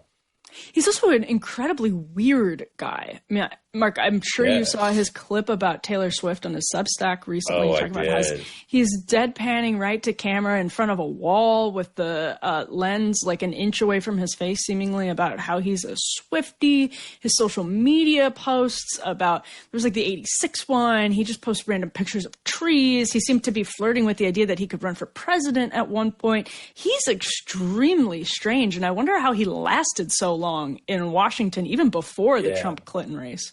These are framed. This is framed perfectly. It takes a lot to creep me out. His Instagram videos, they creep me out. I want to turn. So Halperin was all set to write a killer best-selling book about the 2016 presidential election, but then he got canceled in the Me Too movement. But if he'd ever published that book, he would have given us a lot of devastating stories about James Comey. Away. It's like watching like the horror movie Freaks. It's just, there's something about like this, the color of his skin. It's uneven. I don't know. There's just, he's a freaky guy. And he's posting so much cringy, freaky stuff because apparently there's no one who loves him, who's close to him, who can warn him about what he's doing. He needs like a best friend to tell him to do another take. Like no, Robert don't post Mueller. that version. Yeah, don't pass that version. Back away from the camera, do another take. Let's look at it together. But he posts take one, I guess. Yeah. What'll be really sad is we find out he's posting take like 34. It's not impossible. That's it. But he's sitting there with his friend who's like a Hollywood director. It's like, yeah, that's the best take. Post that one. That's the winner. No, they're creepy. First of all, we're dealing with a woman. I'm exercising my inner Maureen Callahan here. We're dealing with a woman who was married to. All right, this is Halperin talking about the breakup between Nicole Kidman, the actress, and Keith Urban, the singer. Tom Cruise. Okay, so let's just stipulate that, like, maybe her personal choices aren't the very best. She's probably a little weird. Yeah, and then I don't know. I'm going to go back and pull the clips, but every time I saw them at an award show, it just seemed spooky. Right, we get creeped out by people because we learn and navigate the world in large part through our feelings, and feelings are often a much more reliable and quicker guide to reality than our rational reasoning. The energy between them seems spooky. So count me down as not the least bit surprised that this marriage did not go on forever and ever. And I'll be curious to see who she dates next, because maybe the third time's the charm. Right. I love Halperin's understated humor. All right. In this clip, Halperin talks about how Donald Trump is determined not to play the sucker. And when you see that clip of Ali G interviewing Donald Trump, it's Trump was about the fastest interview subject to recognize that he didn't want to be the sucker. So there's a good bit from this same interview here. In conjunction with his time in power. This one has kind of greased the skids a little bit. So I think this one's we could probably live with this one. Well, to me, it's just the double-edged sword of Trumpism, which is that a lot of these, if we found out that a Jared Kushner with relation hypothetically to the Obama administration had been working on this deal, he would never have been in the front row at this press conference because it would have been so shameful. So, and for some good reasons, of course, because there's an obvious conflict of interest. On the other hand, Trump sort of openly embraces the conflict of interest, whether it's Witkoff's Middle East real estate deals throughout time or Jared Kushner's, as the way that you do the deal. Yeah. And that is still, it's still sort of unusual. Yeah, this illustrates one of I've not had many insights in my life about Donald Trump or anything else, but this illustrates one of the few insights I've had, which is, and this comes from talking to Donald Trump about the American presidency going back to when I first started talking to him in 2011. Donald Trump's view is he's not going to be the sucker who underuses the office of the presidency. So he says, okay, what did LBJ do when he was president? He got rich in the office by trading on his power to make money. So Trump's attitude is, I'm not going to be the sucker who doesn't do at least what LBJ did and maybe a little bit more to get rich while he's in office. So you see that also with the indictment of Comey. Trump would say, well, Nixon used the Justice Department to go after his enemies. I'm not going to be the sucker who leaves power on the table, who doesn't use the office to my maximum advantage. As long as a predecessor president did something, I'm going to do it too. And I think that's his attitude towards making money as president. He looks at Nancy Pelosi and LBJ and other people who got rich while in office, and he's like, I'm not going to be a sucker. I'm not going to leave the money on the table. Russ Douthat is an opinion columnist at the New York Times. He is a skeptic, not a supporter of Donald Trump, but he is on the right. And he's got a column out about the breakdown of liberalism and how the post-liberal tendencies on the left and the right demonstrate themselves differently. So on both sides, there is an impulse to police and to censor speech. And there is an increasing desire to increase in-group identity. And there is increasing impatience with claims to neutrality and procedural fairness. And there is a dominant desire on both sides of the political spectrum to reduce all politics to a life and death conflict. But the way that these tendencies take hold demonstrate themselves differently on the left versus the right. So you have to begin with this crucial asymmetry. In the United States and in Europe, right, it is people who are left of center who run and control almost all of our institutions. So in both Europe and the United States, the political right has plenty of popular support, but it has very little influence inside the managerial systems through which power and institutions operate. So progressivism, the left, starts with a weaker base of popular support, right? Far more Americans identify as conservative than liberal, but liberals dominate our key institutions. People on the left dominate the key institutions in the United States and Europe.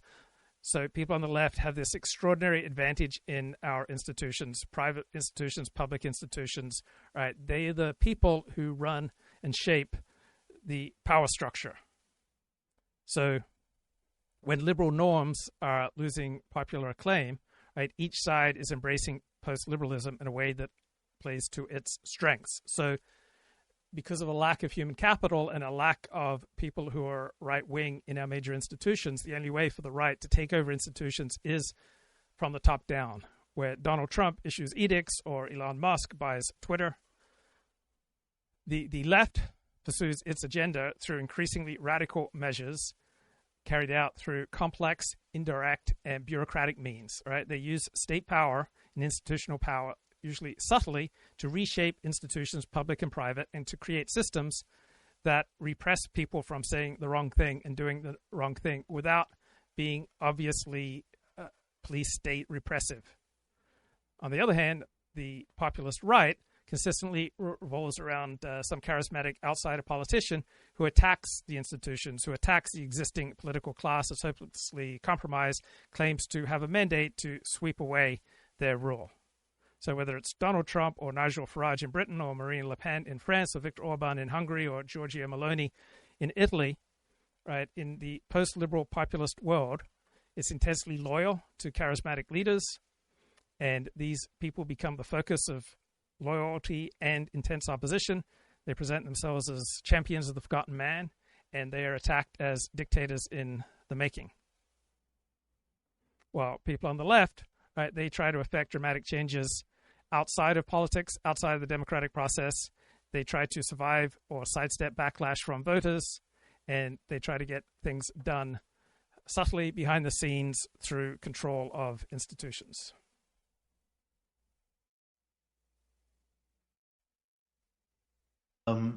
So in the paper, I sort of take great pains to distinguish between politics and morality because I think they're too often conflated. in a way that causes a lot of confusion. And the reason they're conflated is because politics almost always masquerades as morality in order to achieve its political objectives. That is, in order to rally people to our side, we have to convince people that our side is the good side, the moral side, the virtuous side, and the other side is evil, unfair, disrespectful, etc.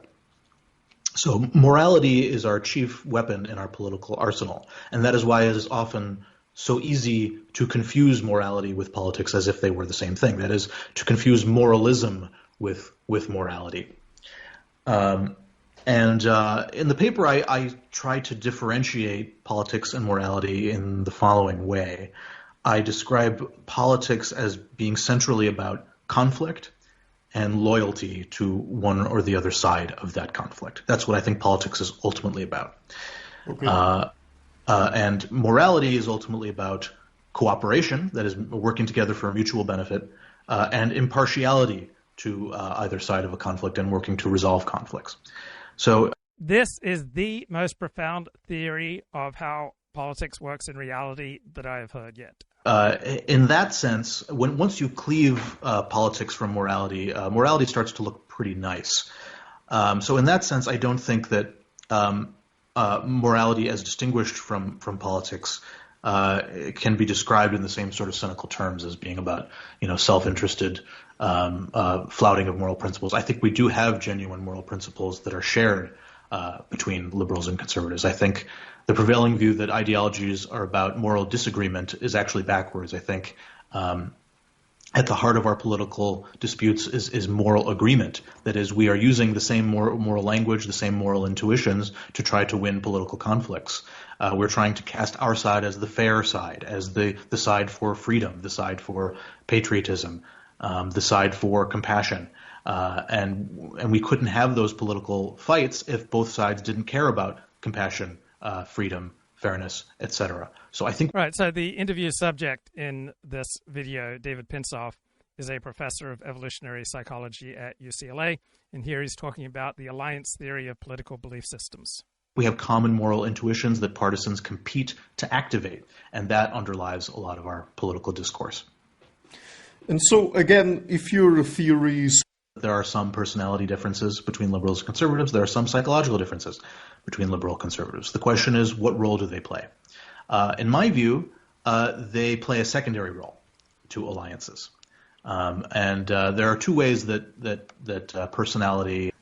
So the first way is that your psychological traits might predispose you to join certain alliances over others. That is, you might be inclined to side with people who are like you or who act in the interests of people who are like you. So I don't know if David Pinsof is Jewish, but Pinsof is a Jewish name. I think it's highly likely he is. So that's one possible mechanism. So, for example, if I am sexually restricted and uptight about sexual promiscuity, I might be more inclined to become religious. And if I'm more sexually promiscuous, I might be less inclined to become religious. I might abandon my religious upbringing. Mm-hmm. And of course, so there'd be a causal pathway between your sexual strategy. Right. Often people have a sexual strategy first, and then if their sexual strategy is monogamy, right, they are much more likely to be religious. And if their sexual strategy is promiscuity, they are much less likely to be religious. Your religiosity and your ideology. But ultimately, the religiosity is what's predicting the ideology, not the sexual strategy directly. It's predicting loyalty to fellow sexually restricted people and wanting to advance their group interests. So that's one way. The other way is that the group you belong to or ally with shapes your personality or your psychological traits. There are plenty of ways you could see that if you belong to a religion. Right, so the more time I spend around academics, the more incentivized I am to frame things and discuss things in academic terms. The more time, for example, I might spend on the app Perligo, the Netflix of academic textbooks, instead of listening to podcasts. So I subscribed to Perligo about a month ago, spent $144 for a year-long subscription. I really want to get my money's worth. So a lot of the time that I used to spend listening to podcasts and watching Netflix, I now listen to all sorts of academic textbooks when I'm walking or cleaning or exercising. And on the other hand, if I spend time around influencers or podcasters or journalists, right, the more I tend to see the world in those terms. I go where the love is, right? Whichever group tends to be giving me the most love, right? That has a profound effect on how I think. Religious community, they're going to pressure you to behave in ways that mark you as a member of that religious community and distinguish you from other communities. They're going to want you to profess your devotion to the religion's creeds, to purge all doubts and uncertainties from your mind, to become more sexually restricted. So it might work the other way as well. So there are really two possible ways. So your personality might cause you to join certain alliances over others, or your alliance might shape your personality. And I think both of those mechanisms are compatible with alliance theory and compatible with the idea that alliances are ultimately the direct primary cause of our political beliefs. And so your paper is all about a sort of new approach in political psychology, what you call there a shift from deep-seated moral values to ever-shifting alliances and rivalry. So before we move on from this topic to another one, I would like to ask you, so do you think that if you're correct and if basically we told people about this, that when people get frustrated because, for example, from someone from their own political group, political party, for example, they find out that they have also alliances to some extent with people from other political ideologies, and they get very frustrated and they call them, for example, hypocrites or traitors or turncloaks or something like that. Do you think that could help people perhaps be a little bit more understanding of where? So if you don't read opposing points of view, right, you're going to be less likely to accord contrary perspectives any respect, and you're going to be less likely to see the humanity in your opponents. If you do listen to, for example, the best of the left, you have to be impressed at times with all sorts of insights that you didn't have when you're just solely consuming podcasts and writings from your point of view. So David Pinsof writes this blog, Everything is Bullshit, and his bottom line, right? People are motivated purely by self-interest, family interest, and group interest, right? No other motives exist because no other motives can survive the Darwinian process. And when we pretend to have motives different from these, it's because we're playing a status game, right? If you have genes that incentivize nepotism, meaning favoring your own family, right, that will encourage you to lavish resources on people who share your genes, and that will be a type of Darwinian accounting, right? There is an evolutionary reproductive advantage to be nepotistic. Then if you have a gene for loyalty to your group, right, you'll be incentivized to help your group, your allies, and they in turn will be incentivized to help you. And being loyal to one side will inherently mean spurning the other. And as resources are limited, right, as we in our group get more and more stuff, we're simultaneously taking it away from other people. And reproductive fitness is always relative. It's always about who is out reproducing whom. So when our reproductive fitness goes up, someone else's goes down, which means when our status goes up and our fitness goes up, right, we are hurting our rivals and we're helping our allies, right? This is the tribal view. So this is what drives us. Self-interest, family interest, group interest. We love to be interesting because when we're interesting, we capture people's attention, and that makes us feel smart and that makes us feel important. I remember people would often remark, I don't have a clue what you're saying when you're asking questions in class, but you're obviously just thrusting for attention. And psychologists in particular, they love to compete with the most surprising, interesting, gee whiz findings. These are also the findings that are most likely to be false. But academics, like non-academics, love to appear interesting to their peers. So the stranger the finding, right, the more exciting, the more unusual, the more interesting the finding, right, the less likely it is to be true, less likely it is to be useful. And so the stranger the finding, right, the less likely it is that the common people will buy into it, which separates you from the plebs, And there are the positive psychologists who study how to be happy, even though very few people really want to be happy, right? And positive psychologists want to signal, hey, look at me, I am such a nice person. Then there are the political psychologists who are almost always on the left, and they study all the ways in which people on the left are morally and intellectually superior to conservatives, even though people on the left and the right have the same human nature. And we all have a tendency to view out-group competitors as morally and intellectually inferior to us. So people on the left do this, people on the right do this. We ought naturally tend to essentialize out-groups. Now, psychologists have motives that are just as flawed and greedy and self-interested as the rest of us, right? They are no more noble seekers of wisdom and virtue than plumbers, right? They're just flawed human beings like the rest of us. And people who study people, right, are human and selfish and self-interested. So we need more rigorous theories coming from psychology, ones that leverage insights from evolutionary biology and that give psychologists less wiggle room to BS in their theorizing. We need to have stronger incentives for uncovering true information rather than just that which is interesting. Right? We need prediction markets. We need adversarial collaborations. We need pre-registration of hypotheses. We need greater funding and support for replication. And perhaps we even need to psychologize the psychologists so we know what they're up to. And the author David Pinsof says, look, my motives are just as unflattering. I'm human. Right? I'm as vainglorious as the next guy.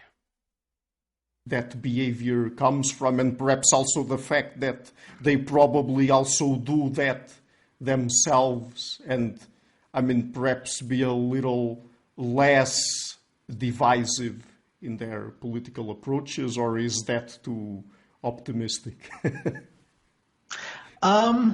I'm torn on that. I definitely think knowledge is a good thing, and knowledge of the truth might help us solve our problems, and in particular our political problems.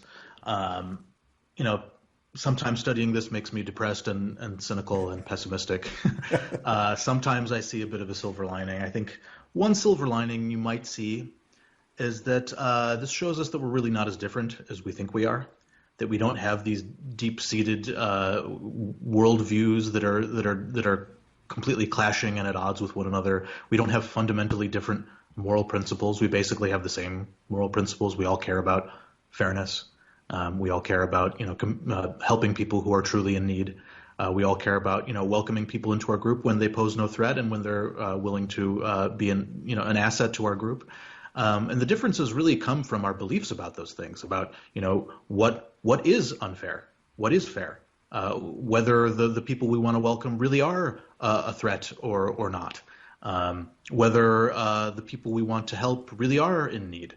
Those are really what political differences are about. They're not about an absence or a presence of compassion. So our political beliefs are largely aligned to compete for power, status, and resources with our rivals, right? Why do we hold the political beliefs we do? Not because they're true, right? Our beliefs are mainly about rallying support for the various factions and interest groups in our coalition. Truth is beside the point. Whatever makes the country better is beside the point, right? Our politics is essentially no different than the politics of chimpanzees. We form complicated alliances to compete for power, status, and resources. Main differences between us and other animals are that our alliances are bigger and more complicated. We have stranger bedfellows, such as the alliance between devout Christians and wealthy libertarian business people in the Republican Party. And so if you are a member of the elite, if you are highly educated, right, you are supposed to care a lot about politics, right? The more prestigious your position in society, the more you are supposed to care about politics and to nod your head in agreement whenever people engage in partisan rants, and you're pretty much obligated to join in on the ranting. It's a social ritual that is old as our species. The enemy of my enemy is my friend. And ranting against shared enemy is the easiest way of making friends. It's easier than talking about ourselves, our passions, our tastes, our experiences, our curiosities. It's easier than trying to find truth or understand how the world works or why people like us are so peculiar. It's easier than talking about our families. So being terribly political, right, is an advantage the more prestigious your position in society. And there's a new book out called Why It's Okay to Ignore Politics. Right? Politics is not the only way or even the best way to make the world a better place. There are a lot of things that are much more important than politics. We have thousands of books published every year with the implicit message that we should care more about politics, but there's only one book, to my knowledge, that argues the opposite, and this one's called Why It's Okay to Ignore Politics. Or an absence or a presence of a willingness to welcome people to the group, or an absence or a presence of concerns for fairness. So I think at the heart of our political disputes is a shared moral psychology. And I think that should challenge the idea that one side is inherently morally superior to the other side, at least in terms of their underlying character. Maybe their beliefs make them do things in the world that are bad. But in terms of their underlying character, their moral psychology, their intuitions, the way they interact with their family and their friends, most people are pretty decent people. And yeah, sometimes they can have beliefs that make them do terrible things, but I think it's worth remembering that we're not as different as we think we are. Yeah, I was also perhaps thinking about the fact that if people understand that people's political beliefs and their own political beliefs are not so as coherent or consistent as they think, that perhaps when they, for example... So one of the interesting posts that I saw from David Pinsof is this very sharp observation. The interesting is rarely true and rarely important. So here are the things that we tend to find interesting. And it is largely stuff that is false and useless. And we know it. And we will often freely admit it. We'll call this stuff fiction. And we tend to be much more interested in fiction than in reality. Right? Novels sell better than textbooks. Movies sell better than documentaries. Tabloids are 1,000 times more interesting than scholarly journals. We're often interested in celebrities, even though we'll never meet them. Useless. We're interested in sports, even though we have no effect on the outcome. Probably useless. We're interested in sweeping generalizations, even though reality is complicated. We're interested in eloquence. We're interested in enthralling speakers and stylish prose. But eloquence has nothing to do with truth or use. Same for charisma, humor, whimsy, wit, passion, irony, quirkiness. We're interested in the new, even though the vast majority of useful truths are old.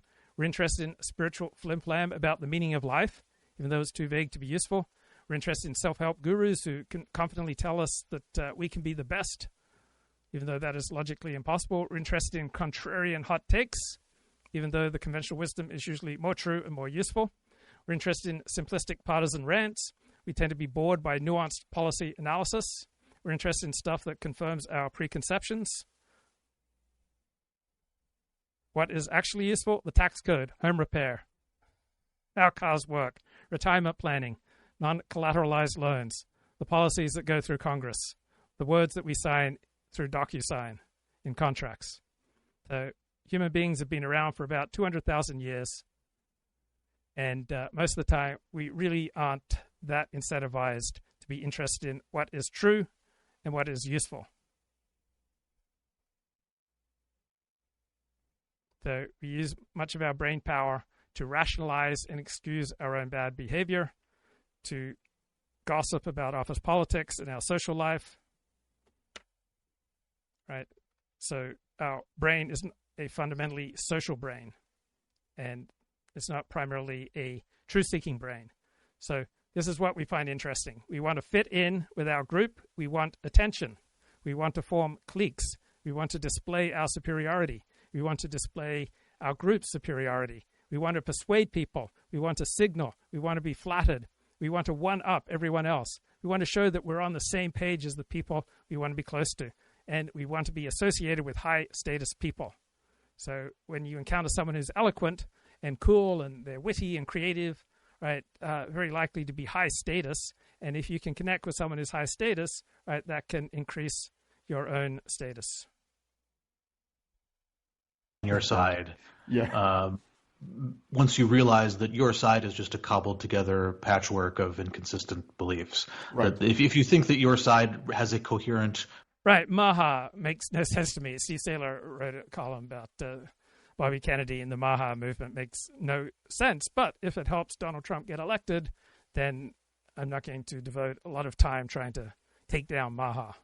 principled moral philosophy and you see someone deviating from that, well, then you might think that they're evil or insane or stupid, right? But if you see your side as not having a coherent or principled philosophy, then you might be a little bit softer on people who might deviate from it, because if they're deviating from it, maybe they're deviating from it in a good way.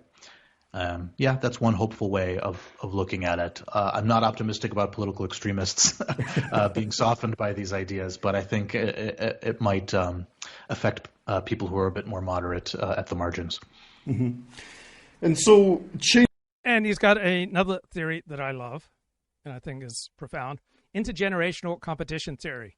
So, countries that get a little bit wealthier each generation tend to be stable, peaceful, and relatively happy.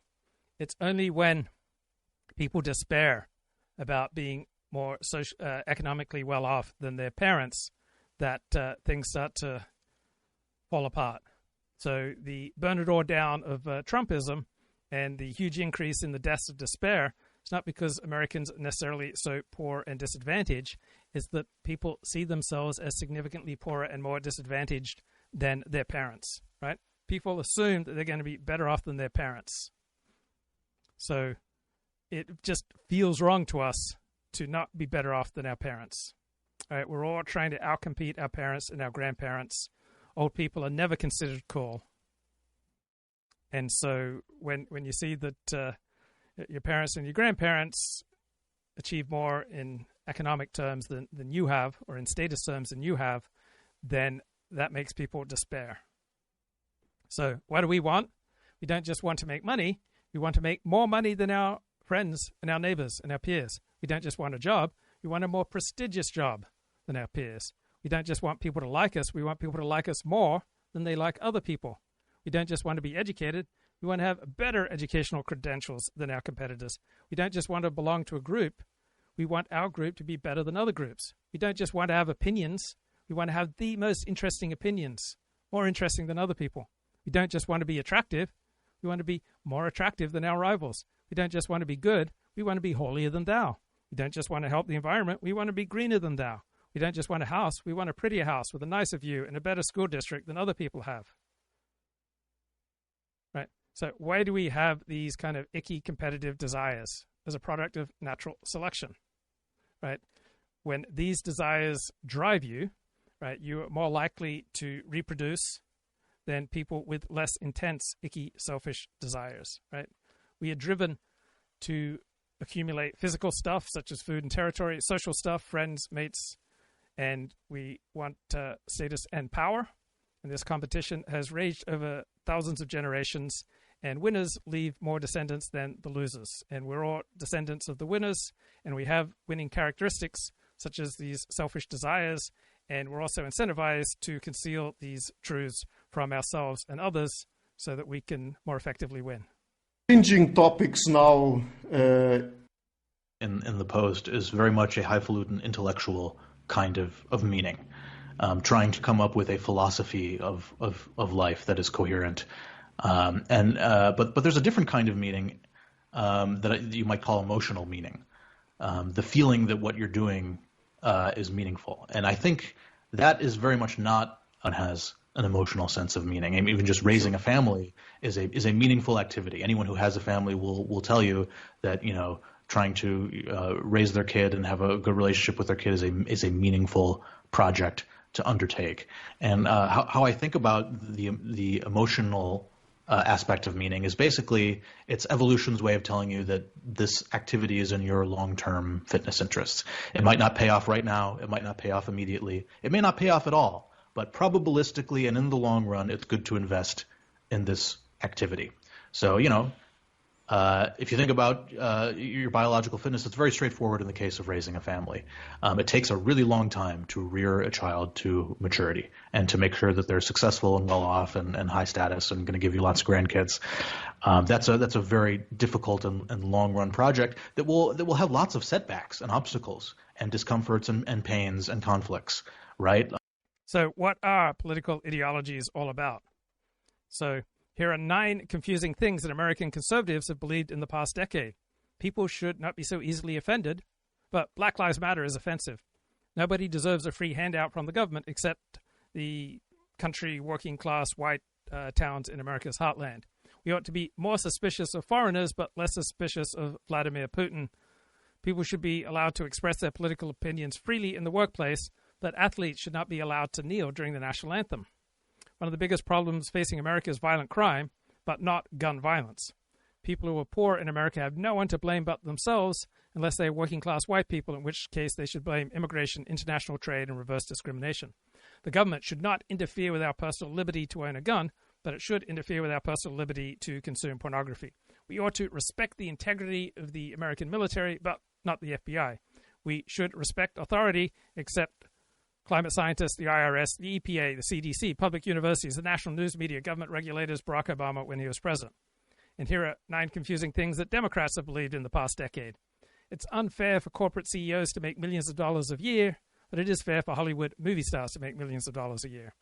We should not endorse negative stereotypes about a group of people based on their place of birth, unless they're from the American South. Men and women are equal in their talents and abilities, but women are better at empathizing and multitasking. A woman should have the right to do what she wants with her own body, unless she wants to refuse a vaccine, wants to sell a kidney, have sex for money, purchase private health care, drink a large sugary soda. We should do everything we can to protect college students, but not police officers in dangerous communities, from feeling unsafe. We should not hold all Muslims responsible for Islamic terror attacks, but we should hold all Trump voters responsible for the killing at Charlottesville.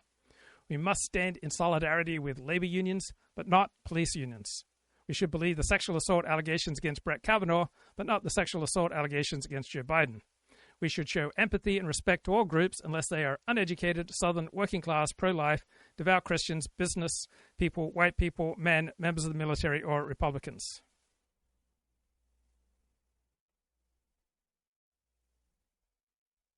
Any parent will tell you that their kid can be a pain in the ass, and you know it's not all sunshine and rainbows. So we need some kind of emotional mechanism to help us weather those storms and see the grand prize on the horizon, which is rearing a mature and successful family that will give you lots of grandkids. So the emotional sense of meaning is something that evolution has given us to get us to devote to long-term fitness beneficial projects. So raising a family is the most obvious example, but there are other examples. I think committing to a group, an alliance, and bolstering that alliance, making sure that everyone is committed to the alliance, and purging dissenters and purging traitors from the alliance, and making sure that they gain power and superiority. Right, you can't have a safe space or a safe nation without walls. Right? Civilization depends upon barriers to entry against people who are undesirable. Right? You can't open up your home to complete strangers without terrible things happening. Right? You have to use appropriate levels of discrimination. So I'm a big fan of Nathaniel Branden, who wrote a lot of books on self-esteem. I'm a big fan of 12-step work. And I'm a big fan of the philosopher Charles Taylor. So I was just kind of curious, how does 12-step work, the big book of Alcoholics Anonymous, how do the self-esteem teachings of Nathaniel Branden map onto these notions of the buffered versus porous identity? So Nathaniel Branden's core idea is that self-esteem comes from experiencing yourself as competent and worthy. So he ties it to 2 practices. One is self-efficacy, right? That you are confident with your ability to deal with life, and self-respect, right? You feel that you deserve happiness, integrity, and good things. And low self-esteem comes from self-evasion, dishonesty with oneself, and reliance on external approval in place of genuine trust. So when I do this show, I am usually much more in my buffered identity. So the buffered identity is that I can strategically, autonomously navigate reality, as opposed to the porous identity, which understands oneself as being profoundly affected by everything going on around you. So the porous self is the medieval self, the pre-modern, open to demons and spirits, to fate and to cosmic forces. And then the buffered self is the enlightened, modern, enclosed self, the self that experiences itself as autonomous, bounded, and self-sufficient, where you're able to generate your own sense of meaning and morality, that you don't have to depend upon what people outside of you say. So the buffered, modern, enlightened, secular self is buffered against outside powers, but it is highly vulnerable to a sense of emptiness and fragility. because you have to continually produce value from within yourself, as opposed to the traditional porous identity where right and wrong, meaning purpose, are outside of you, and your duty in life is to do your duty following and abiding by these external standards. So Nathaniel Branden's perspective on self-esteem sees it as a buffered virtue, right? His model assumes the buffered self because he was a highly educated secular man. He sees the individual as responsible for generating his own worth through honesty, through appropriate, accurate levels of awareness, through self-responsibility, and through a rational integrity. So he doesn't appeal to eternal sacred orders. He says the locus of value is inside the self. Now, with every type of identity, there are strong points and weak points. And one of the weak points of this buffered identity is that leaves people feeling hollow and perpetually anxious, because you have to continually create your own sense of value. And so Branden's whole project is an attempt to provide tools to stabilize this fragile buffered identity by training yourself to continually create confidence and a sense of inner dignity. So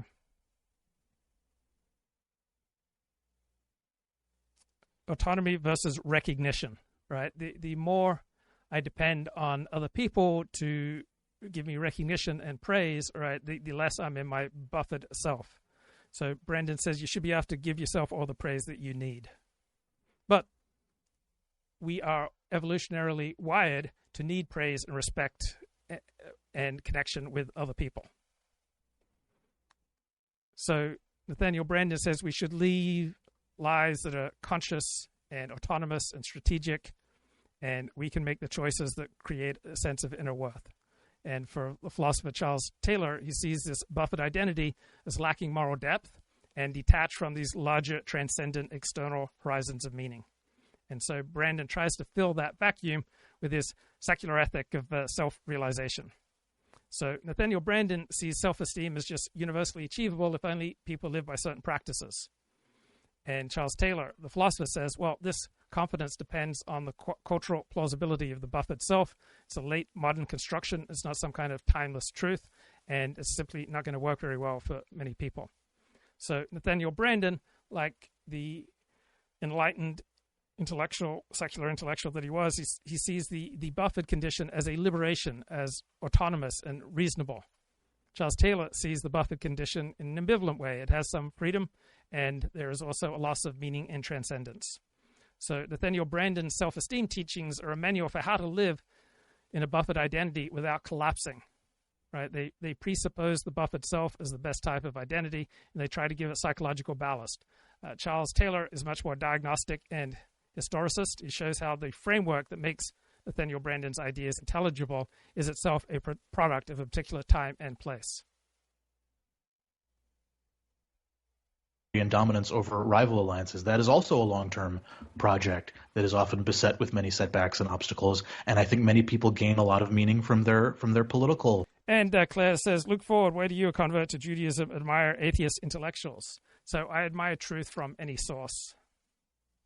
Allegiances. And that can be either a good thing or a bad thing, depending on how you want to look at it.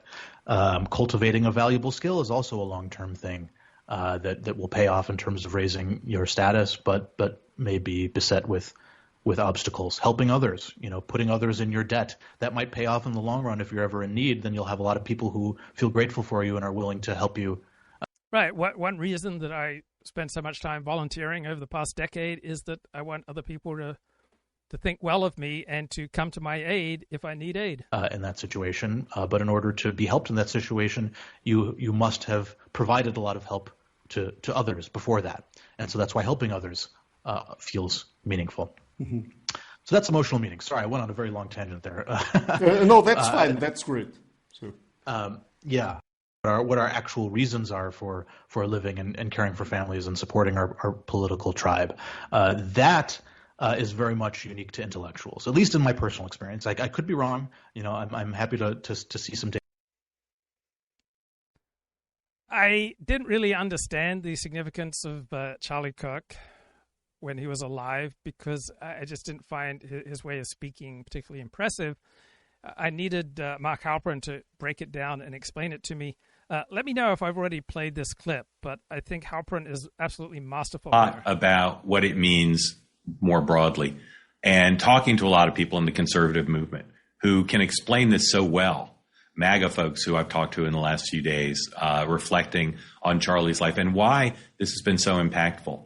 You hear about the impact not just from the president and the vice president and people who knew Charlie personally, but I've been struck on two-way and other conversations as I've traveled the last few days, how much people who never knew Charlie and weren't even particularly aware of what his day-to-day activities were, how much they've been struck by this. Now, part of it is just the horror of what happened and the horrible images of his murder that resonate with any human being. But a lot of it is for people in this country who supported President Trump, even in many cases, when they didn't like him. Why? Why is it so powerful? I think Charlie, biographically and in terms of what he did in his career, has so many of the elements that have caused the MAGA movement to grow. Donald Trump, it's often been said, didn't lead this movement so much as figure out what's there and get to the front of the line, front of the parade, and lead folks, organize folks. What's happened here, I believe, is that Charlie's life, Charlie's biography, is so resonant with folks because of the strands that it represents. For decades, conservatives in this country have felt aggrieved, alienated, shut out from so much of what is sometimes called the mainstream, because liberal institutions, the media, universities, big corporations in many cases, Hollywood, news, and so many of the big institutions have not just alienated people on the right, but often hurt them, kept them from job advancement, kept them from having rewarded times in college, kept them from getting fair media coverage if they were in politics. Charlie represented so many of the themes, so many of the specifics that people in MAGA have reacted against. And his death, his murder, has made them feel like one of their champions, one of their great success stories was eliminated as a symbolic pushing back, regardless of who actually pulled the trigger. Charlie was not in his life given credit by the establishment that he should have been. Had Charlie Kirk been a Democrat and done what he done in service of, say, Barack Obama, he would have been one of the most feted, celebrated, profiled, championed people in America. Now, Charlie got plenty of credit in certain circles. This program certainly paid respect to what an extraordinary life he had. But he was not treated the way he would have been a Democrat. So what are these themes? What are these elements of Charlie's life that the establishment, the liberal establishment in particular, did not celebrate, did not feel a closeness to? I'd start with his education. Not only did Charlie not go to an Ivy League school or some other fancy school, Charlie didn't graduate from college. And the establishment, again, the liberal establishment, I'll use them interchangeably, they don't respect that. They don't like that. They don't identify with that. So for a lot of folks who knew Charlie's story, the fact that he was so successful running a $100 million company, friends with presidents, vice presidents, other leaders, didn't graduate from college, rubbed some people the wrong way, kept him from being seen the way he should have been seen. And for people in this country, less educated, of course, a huge reason Donald Trump was elected president twice and almost won a third time was that education divide, right? There's no more important demographic divide in America now between red and blue than education. President Trump, historically, you see it in the polls today, does better with less educated voters. And Charlie represented that. Got a life education in the real world, but didn't graduate from college. Next, religion, right? The Democratic Party has become the secular party, and this is not a subjective judgment. The polls show it. Charlie wore his faith on his sleeve. Charlie had Jesus Christ as his savior, and Charlie didn't shy away from that. He didn't pull his punches when he spoke in secular locations, like in some universities. He didn't hide from it. He didn't shy away from it, nor did he judge others because of it. So 50 years ago, Christians were evenly divided in America between the two political parties. It's just in the last 10 years that they have overwhelmingly become Republican voters. But by being a man of faith, by saying, I am doing this to make the world a better place, to do the Lord's work here on earth, the liberal establishment doesn't get that. They don't identify that. And the fact that Charlie was religious and that kept him from achieving the approval of people on the left. And Claire says that David Pinsof is an amoral nihilist. Well, it doesn't really matter if he's saying something that's true. Again, that's a theme you hear time and again from religious conservatives. You see it in the fights over school curriculum. You see them for some more fights that occurred around COVID. People of faith are not treated the same by the liberal establishment. They're looked down on, they're scorned, they're discriminated against. Charlie rose above that, but that theme very resonant, and he was well aware of his ability to. Right, I didn't understand these points as clearly until Mark Halperin made them. I think this is just a masterful monologue.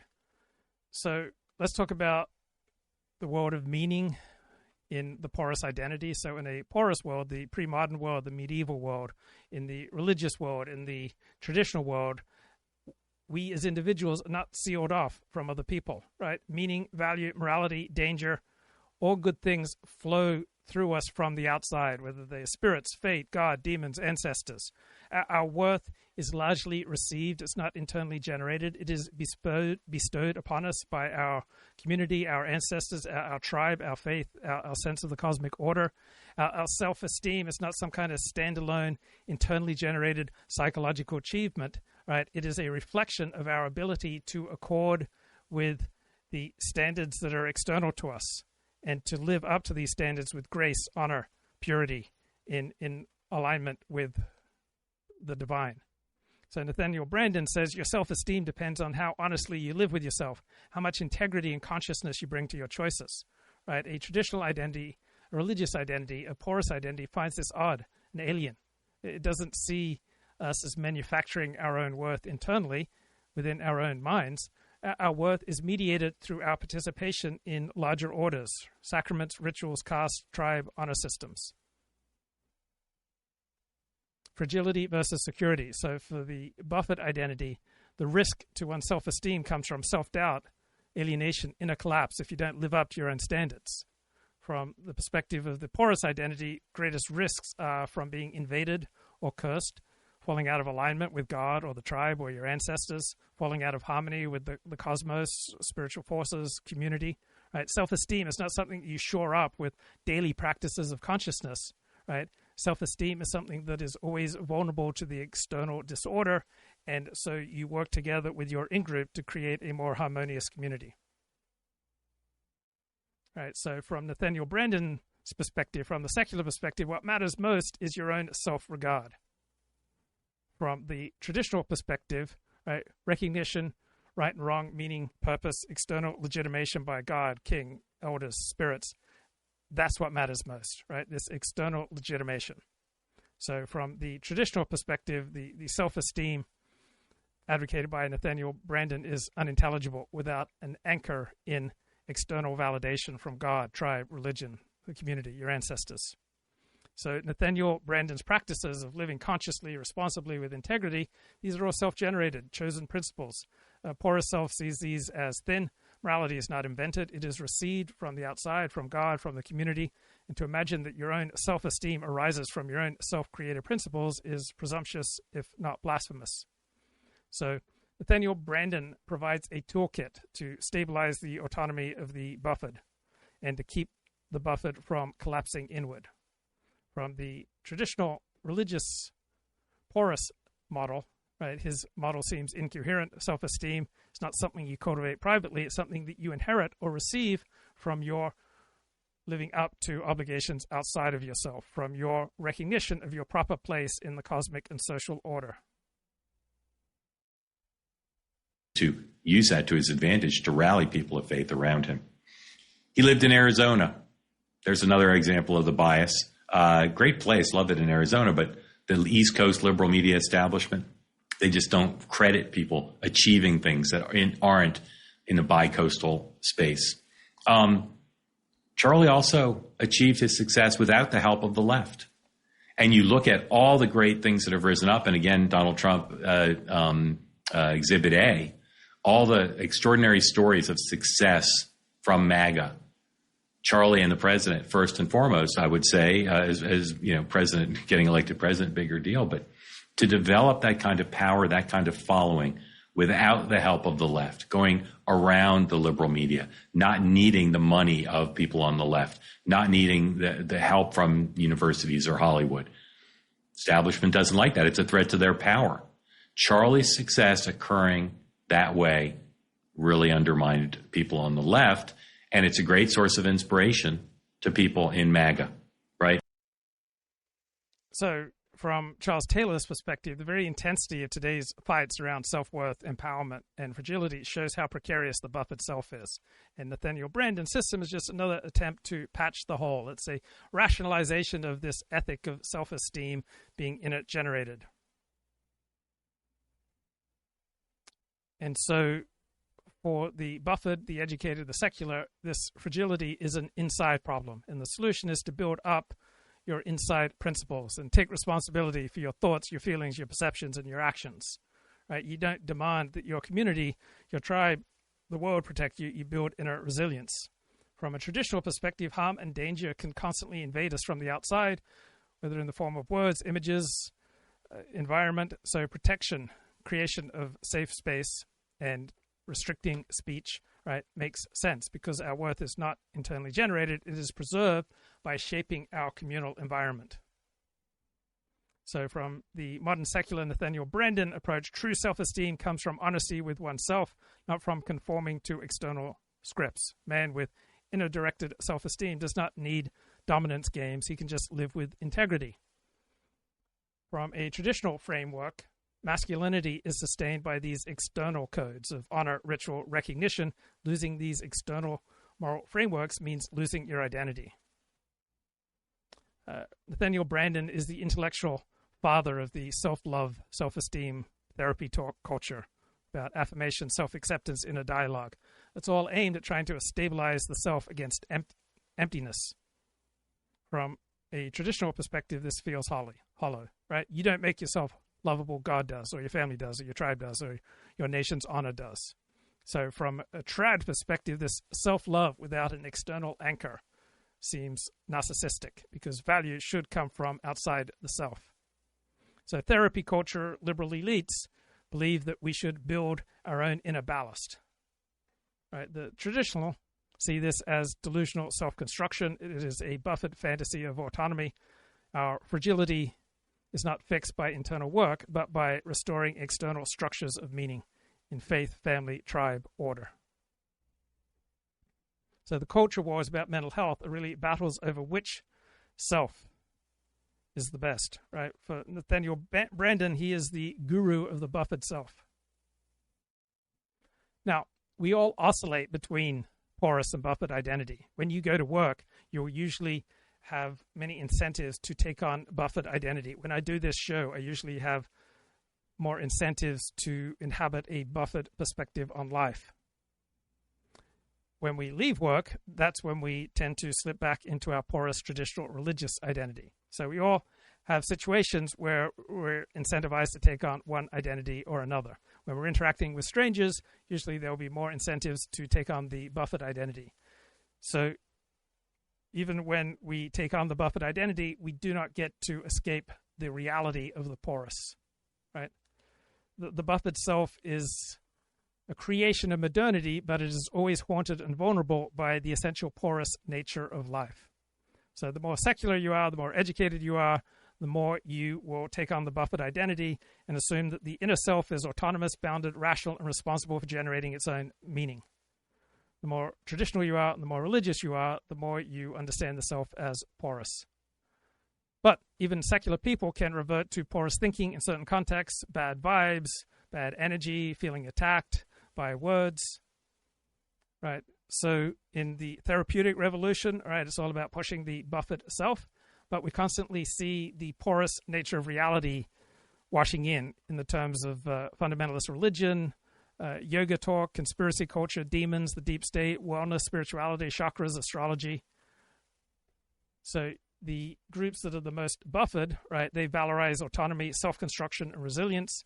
The groups that are the most porous, the religious, the populist, the traditional, they valorize protection, divine order, and recognition within the tribe. So at work and at school, we're incentivized to be more in our buffered identity.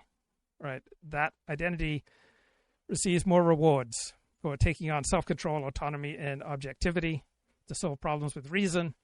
Don't talk about demons and supernatural causation. Don't admit to porous experiences such as the room feels haunted. The more anonymous, the more impersonal your interactions, the more you are incentivized to take on the Buffett identity, right? You cannot assume shared sacred meaning, so you stick to that which is neutral and bounded: contracts, rights, preferences, data. Think of customer service, legal disputes, dealing with bureaucracies, right? The whole machinery of our modern institutions assumes the Buffett self, right? If you show porous reasoning in a secular professional context, such as "God told me this is true," you will lose status and authority. Buffett scripts cut down on ambiguity. Everything is reduced to internal choices and external rules. In elite educated circles, being Buffett is high status, shows that you are rational, mature, and cosmopolitan. But in our intimate lives, with our family, friends, religion, community, right, the porous nature of reality floods back in. People pray, people share their dreams, they talk about vibes, they rely on rituals. So the modern condition will incentivize different forms of identity in different contexts. Charlie started a popular show, a popular video podcast. He didn't need CBS News or NBC News or the New York Times to help him do that. That ability was a great source of pride for Charlie, great source of pride for his followers. But again, it's another way in which here's a guy, rises up, develops a successful show on his own, and then he's eliminated. Okay. Another one, related, Charlie was not chummy with the establishment media. He was respectful to them. And you can find probably as much for Charlie as any leading MAGA figure, you will find lots of liberal reporters who had dealings with him, who he was friendly with, who he was often agreed to do interviews with, sometimes surprised me. But he didn't need them. And he didn't really associate with them. He did not, there's some people, even some conservatives, who will fly to Washington, D.C. or New York and do editorial boards or go out to dinner with reporters. Charlie didn't do that much because he didn't need to. And he didn't really want to. He'd rather be home with his family and long flight from Arizona. But that's different. And the fact that someone, without being chummy with the establishment. So many people, such as myself, who generally align with a traditional porous understanding of identity, find great deal of wisdom and benefit from the Buffett identity in certain situations and from the Nathaniel Branden teachings on self-esteem, right? His ethic of responsibility, his insistence that self-esteem grows from living consciously, responsibly, and with integrity, right? That's not foreign to a traditional perspective on life. Even if you have traditional views on life, you understand that in certain circumstances, certain situations, that the Buffett identity is a useful tool. You can recognize that while your tradition gives you all sorts of external anchors, right, modern life also demands inner ballast. And how do you operate when your traditional anchors of reality and meaning are not recognized by the people around you? So most people move in and out of different forms of identity. Now, most conversations about emotional sobriety, and I've been listening to a lot of 12-step talks on emotional sobriety in the last couple of years, right, assumes that the Buffett self is the ideal self. But then it often borrows from porous practices such as prayer, meditation, and recognition of the importance of community to support that Buffett identity. So 12-step work, right, have many things in common with each form of identity. There's both a critique of the naive Buffett self, noting that self will run riot doesn't work. So it builds a chastened, disciplined Buffett identity anchored by a porous horizon, higher power, God. So the path of recovery, the path of 12-step work, the path of the big book of Alcoholics Anonymous is a hybrid. It valorizes bounded agency, self-regulation, and responsibility. So in the first 3 steps, when you admit powerlessness and you recognize you need help and you turn your will and your life over to the power of God, this is a porous connection to the overly Buffett self, right? You relinquish sovereign self-rule, you resituate yourself as living under external God power, and you puncture your feelings of being omnipotent and autonomous. In steps 4 through 7, where you do a moral inventory, where you admit your wrongs, where you become ready to make amends and you humbly ask for guidance, right? These are buffered skills training, right? You have radical self-examination, you develop the skills of truth-telling, you notice your character defects, you become willing to change, right? Here you're developing an inner locus of control for meaning, reaction, and habits. But the humbly ask component, right, keeps this buffered self in check by recognition the reality of external God. Steps 8 through 10, where you become ready to make amends, you make amends, and you carry on a daily moral inventory. And when you're wrong, you promptly admit it. Right? This is a way of living in buffered responsibility in the social world. You own the consequences of your choices. You try to repair relationships, and you operate with a continuous feedback loop. Step 10, of constant monitoring and course correction. So this is classic buffered self-governance. But step 11 is all about prayer and meditation. These are porous practices that are used to stabilize your buffered agency, right? These are tools to discern and align your behavior. And you're warned against using God to reassert your own self-control. And then step 12, carrying the message, living a life of service. This is transforming your buffered identity as a way of serving and helping others. So 12-step recovery uses both the buffered and the porous identity. Establishment press could succeed and then be eliminated. That's another one that has really inspired people while he was alive and frustrates people now that he has been killed. Threat to their power, right?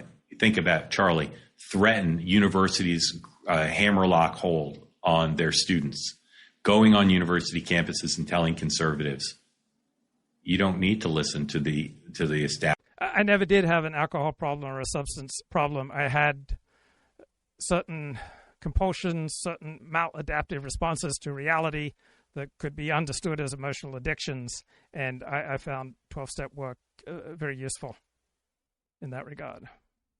That he stood for, but they're looking at what's happening on the left saying, I don't want anything to do with that. Right? Like, I don't even want to be associated with this vile reaction to something so horrifying. That's, I think, the one thing that they really don't understand, that their side has become so repugnant. They're driving the few people that were aligning with it before away. When I grew up, 70s and 80s, my family were all Democrats. We weren't political, but they were all Democrats. It was like, okay, we were Catholic, so they didn't love that the Democrat Party was pro-abortion, pro-choice, whatever. But they thought Republicans were for rich people. We weren't rich, so we had to vote Democrat. That's pretty much what. Now my mom, who's 84, she looks at them, she's like, oh my God. She doesn't recognize anything. She voted for Trump, she, God willing, will vote Republican again. But I think they're not sufficiently calculating it in. And I also think, Mark, if they did, they still wouldn't change. I agree. Totally agree. Well, I must say that's actually where it gets even worse for them, because as Charlie grew into the man that he was until last week, he had become so popular in the context of evangelizing and bringing people. I mean, Brad Wilcox, who's an expert in trends about marriage, has looked at the data and recently said Charlie Kirk may have been responsible in no small part for encouraging young men, like why we're seeing this movement with young men in terms of marriage. You can also look at young men going back to church. The blind spot that people who are just now coming to understand what Charlie Kirk meant to Gen Z, that's remarkable in and of itself. I mean, if you didn't know about that last Monday, you're completely out of touch with the average, 18 to 29-year-old, actually younger than that, probably he 14. was such a good example. Erica said in their, how they met and fell in love video, that he would wake up every morning and say to her, how can I serve you better? He took all this shit because he was on camera saying, women just submit to your husband. He took some shit from me for that, actually. Yeah, I mean, it's like a jarring comment but for 2025. But I think he didn't mean just go along with everything your husband said. Yeah. He meant there are traditional roles, and goodness can come if you choose to follow them. It's not, I said this on the air last week, it's not how Doug and I approach our marriage, but there's something beautiful about asking a wife to submit to the husband's needs and desires at some point, and having the husband wake up every day saying, how can I serve you better? Yeah, it's Ephesians 5, and that's what he was talking about in the clip that I gave him shit for, honestly, because I thought he should have, kept going a little bit deeper into the verse, which Erica has since said is one of his favorite verses, Ephesians 5, which talks not just about the wives submitting, but also about husbands loving their wives as Christ loved the church. It's beautiful. And that is a very positive example that we never saw in popular culture until people like Charlie Kirk broke through. Mm-hmm. He gave these young men a model for how to date, how to ask a woman out, how to woo her properly, court her, as Charlie said, not just when it comes to paying the tab, but when it comes to actual courtship and being a man and being assertive and being confident and being somebody a woman would be attracted to, right? But not being Andrew Tate. But not being Tate. Right. Yeah, exactly right. And then how to be a husband, how to be a loving husband, a loving father, how to prioritize your private life, how to talk about your future goals in a way that's aspirational and directed as opposed to just wandering and all this meandering. Was a huge priority for him and a huge source of his appeal, which, again, people who haven't studied him or listened to him don't realize. They just think he was like some Trump flunky. Mm-hmm. They're going to learn the hard way. I hope you're right about the midterms and beyond. Because I can feel those high school chapters turning into voting Republicans in the next couple of years. Data challenging me, but it seems like if you poll the general population and you ask them, how much they think about existentialism or nihilism or Camus or Sartre, or how much they care about having a coherent worldview or philosophy, I would bet you that you would see highly educated people answering yes to those questions at a much higher frequency. And so in that sense, I don't think most people care about the meaning of life in that intellectual sense. Whenever I think about the intellectual status game, that doesn't mean it's bad. And that doesn't mean it's not useful, and that doesn't mean it's not improving the world in some way. Certainly we're going to be biased to think that it's useful and that it's improving the world in some way. But just because we're biased to think that doesn't mean it's not true. So another thing that you wrote about in one of your posts is, and earlier... that morality is not in fact nice. It's quite mean. If you think about all of the awful stuff that has happened throughout history, it has all had a very high-minded moral justification. Purges, pogroms, inquisitions, genocides, eugenics, conquests, colonialization. So a conversation in the chat about Mark Halperin losing his mainstream status when he was Me Too'd about 8 years ago. So I was just reading the most popular, most used textbook on evolutionary psychology, and it notes that women are most upset about sexual harassment when it comes from men with low status, and they tend to be much less upset when the harassment comes from men with high status. You name it. It all comes accompanied with a moral justification. We cannot commit injustice without thinking we're pursuing justice. We cannot behave immorally without thinking we're behaving morally. We need our moral justifications and our moral rationalizations in order to effectively mobilize groups against rivals. So that is what I think a lot of morality is about. It's about mobilizing groups against rivals. And the way we do that is by creating self-serving narratives that frame the group as morally superior and the rivals as morally inferior. I think way too much of the scholarly literature on morality takes an overly sunny view of what it's all about. That is, if you think about morality from a Darwinian perspective, ultimately it exists because it helped our ancestors outcompete their rivals. That is, ancestors who had the genes for morality did better, got more stuff than ancestors who didn't have those genes. And then you have to ask yourself, well, how did they get more stuff than their non-moral rivals? Well, there are only so many ways, right? They could either physically exclude them from that stuff, just not interact with them or just avoid them. That's not very nice. They could violently exclude them. They could hurt them or kill them. Not very nice. They could lie to them and to keep them away. That's another tactic. Really, there's no way that one group of primates can get more stuff than another group of primates systematically throughout evolutionary history without being mean to that other group of primates. There's just no way to do it. So I think morality, while it is very much about cooperation, as a lot of scholars have argued, it also must necessarily have a competitive side. That is, there must be some kind of competition at the heart of it. Yes, we cooperate, but we cooperate to outcompete our rivals. Yes, we try to show off our virtue and to be good cooperative partners. But what we're doing there is we're competing with other people to be better cooperative partners than they are. And that is, the virtue signaler does not know that they are a virtue signaler, and neither do the recipients who award them virtue.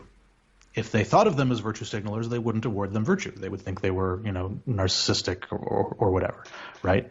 The brave norm violator does not know that they're actually, in fact, just conforming to the norms of their particular subculture, and neither do the members of that subculture. The authentic person who is authentically expressing their true self does not know that they're behaving exactly how society wants them to behave, and neither does the society who praises them as authentic, right? So these are signals being sent that are concealed from both the signaler and the recipient. And so why is it that things like status seeking and virtue signaling have to occur covertly for them to work? Yeah, so the answer is kind of complicated. So I think it has to do with a couple cognitive abilities we have. One ability is that we are just eagerly in search of information about a person's character. We are likely to draw all sorts of inferences about them from the subtlest things they say and the subtlest behaviors they engage in. We want to know what kind of person. I want to know what kind of person you are, and I'm going to judge you in all sorts of ways, unconsciously and consciously, and draw inferences. You said this thing, that means that you're this type of person. So that's what I call cue-based inferences, using others' behaviors as a cue to their underlying traits. And then there's recursive mentalizing. So that's the ability to get inside other people's heads and think about what they might be thinking about, or what they might want, or what they might have intended. And the recursive part comes from embedding mental states inside other mental states. So, for example, I want you to think that I'm smart, but I don't want you to think that I want you to think that I'm smart. Because if you thought that, you would think I was a douche, right? So that's an example of recursive mentalizing. There are thoughts about thoughts, beliefs about desires about thoughts, beliefs about intentions about thoughts, etc. That's a lot. Apologies. Let me get back to social paradoxes. Why does virtue signaling have to occur covertly? Well, because being an overt virtue signaler, trying to show off your virtue, that's a signal, but it has also at the same time become a cue of one's underlying vanity and self-absorption and selfishness and pettiness, and perhaps even one's low status. Maybe you're insecure about yourself because you're low status and you want to try to show off to improve your status.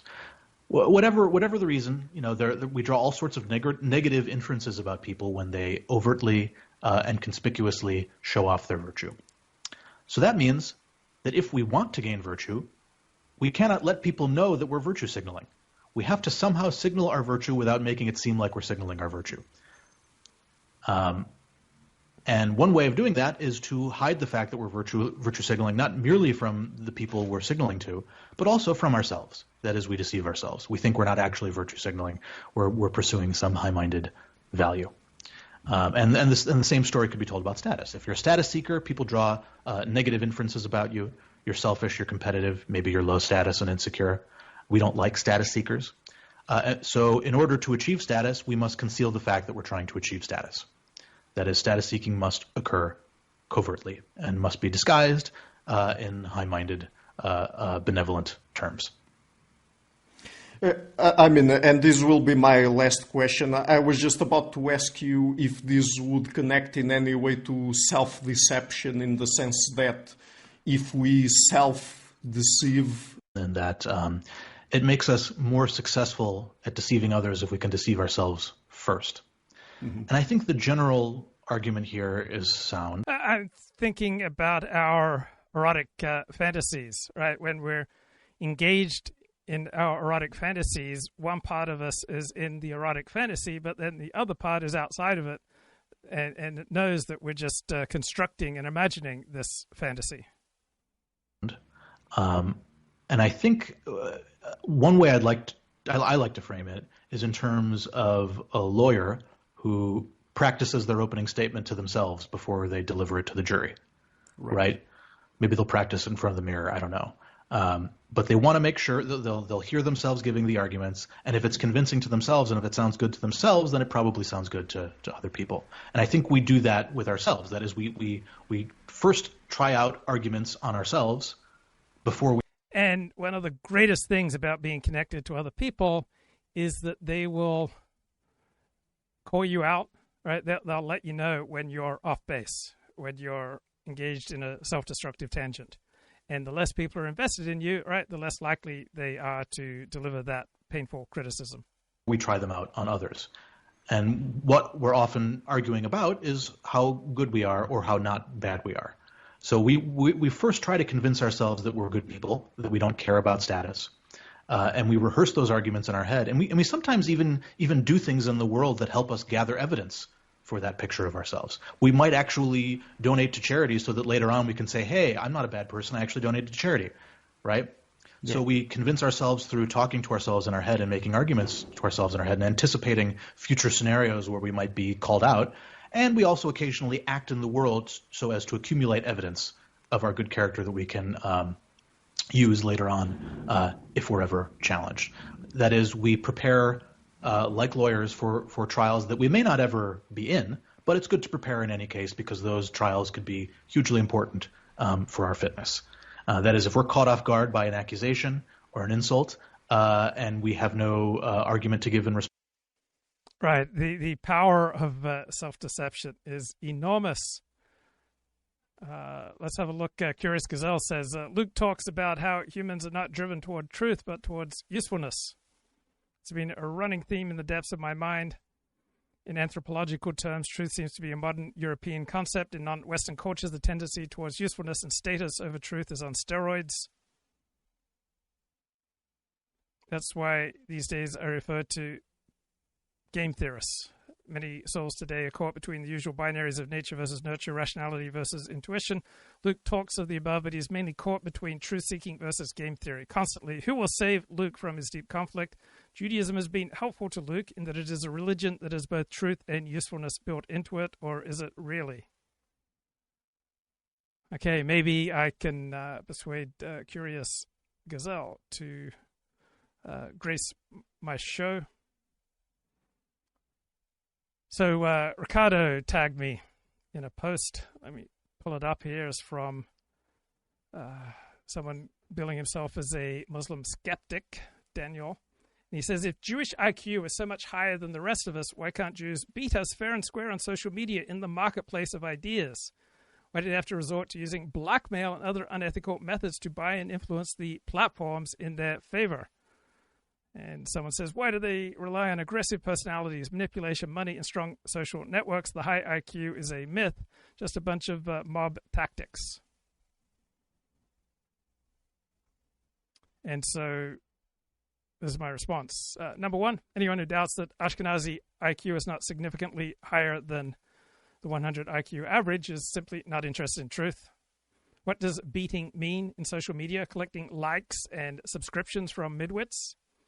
3, unethical is in the eye of the behavior. It depends on your hero system. 4, if you're interested in niche construction like every other living thing, why would you not want to own and or control platforms? 5, winners win, losers whine. 6, interesting tweets are rarely true, rarely important. 7, most forms of life go extinct. Acting in your own self-interest and group interest is the best way to not go extinct. Why would you not expect Jews and every single other form of life to act in their own self-interest? When you communicate anything, people are going to draw inferences about your motivations. And for me, then the question should be, what are the norms that we want in institutions like universities? Right? What are going to be conducive to those universities performing their function. And I take the sort of telos, the function of universities, to be basically kind of epistemic, like to produce knowledge, understanding, truth, and so on. And I think, and even when it comes to like mainstream media, I think similarly, they also have kind of epistemic functions.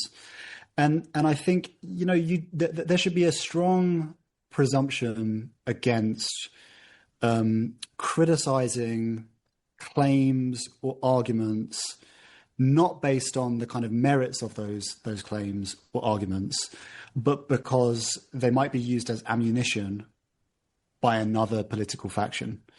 Mm-hmm. It seems to me that's, first of all, I think there are going to be such strong motivations to criticize claims and arguments for mundane partisan reasons, which should be frowned upon within the context of science and mainstream media and these other sort of epistemic institutions.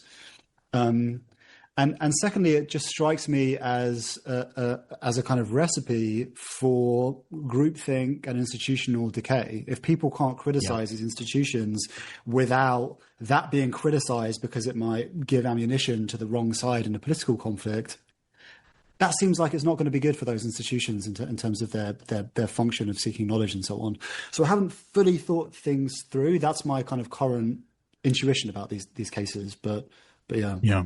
It seems to me like what you're saying, Dan, is that the argument that we shouldn't promote ideas that can be weaponized is itself a good argument. It's just that when you apply it to itself, it destroys itself.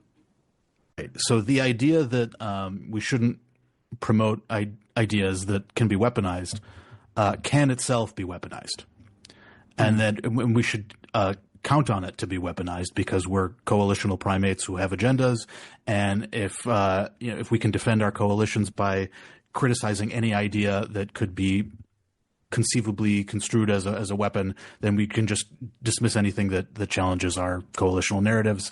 It's an unsustainable norm that it can be exploited in the same way that allowing anyone to censor speech can be exploited by bad actors who will inevitably censor ideas that interfere with their agendas. This idea that we should only promote ideas that have good consequences and avoid bad consequences, or that cannot be weaponized, like that itself can be weaponized and can be exploited by bad actors to protect cherished narratives. So I think it's another example of how cynicism can be a good thing. When you start thinking at a broader level of what kinds of norms are sustainable given our cynical motives, given that we can count on, coalitional primates like us to abuse and exploit the power to censor or the power to dismiss ideas on the basis of their consequences. Given that we know this about us, what are the best norms that are sustainable and that are conducive to producing knowledge and truth? And as soon as we abandon this cynicism, right, we can change incentives. Right, we can restructure incentives to create a better society, or apply it selectively to our rivals but not ourselves, then we get into a bad place. And so this is one area where I think cynicism can be a good thing when thinking about the broader social incentives and institutions and norms that we're designing. So I love this article in the New York Times. Climbing Cringe Mountain with Gen Z, raised online under constant scrutiny. Young adults are leaning into embarrassment as a necessary part of growing up. And so you have these various influencers here talking about haters are always hating from base camp. Now you have to move above and beyond base camp. You have to climb Cringe Mountain. Come on. Why? Here we go. Come on, lady. My first Pilates class today is that. Come on. What Pilates secretly is apocalypse training. My God. I was working muscles I'm not going to need unless the world is ending. Everyone else is going to be running from the zombies. The Pilates girls are going to squat and pulse. Just squat and pulse. They may not look strong, but I'm telling you, they are mentally strong. That is all up here. The teacher kept saying to us, the aim is to increase time under tension. Do you know how profound that is? Guys who have spent the last 20 years just doing bench, they don't stand a chance. Girls who do Pilates are going to... Okay, climbing Cringe Mountain. Now, the one part of this New York Times Cringe article that rings false to me is the idea that we can ever or should ever stop caring about what other people think. Right? We're all wired to care desperately what other people think. We're wired to care deeply. Right? Some of us, some of the time, will act like we don't care what people think to make people think that we don't care what they think. Right? We're signaling that we're not signaling. Right? Someone once tweeted, "I had the urge to tweet something a few hours ago. I resisted that urge. It feels good." Right? So the tweeter is patting himself on the back for not tweeting, oblivious to the fact that he was tweeting. Well, there was an article in the New York Magazine where the author proudly declared that she had abandoned the notion of ambition. Right? She was tired of writing these pat, cliched think pieces for likes and retweets, so she wrote a pat think piece for likes and retweets. Now, we all care what people think, but what we can change is which people and how intensely we care, right? Some people are stronger than others at standing up against social opprobrium if what they're standing up for is sufficiently important to them. So if everybody in my chat during a live stream disagrees with me, that's not a strong enough force to silence me. If my every single friend disagrees with me about something and none of them know as much about the topic as I do, right, that's not enough to silence me because I'm playing other games than the popularity game, right? I'm playing the status game. I'm willing to take short-term pain for the long-term gain of being right about something important and try to climb up with more and more status. So I care selectively about what certain people think. I care about what people I respect think. So we all care what others think, but we can all differ in how much weight we give to the judgment of different people and what currency they're willing to pay for it. So we can't escape the game. Every action, every inaction signals something, but we can play different games. But we will never get to graduate from care and concern about what other people think of us. There's a good headline, Learning to Climb Cringe Mountain.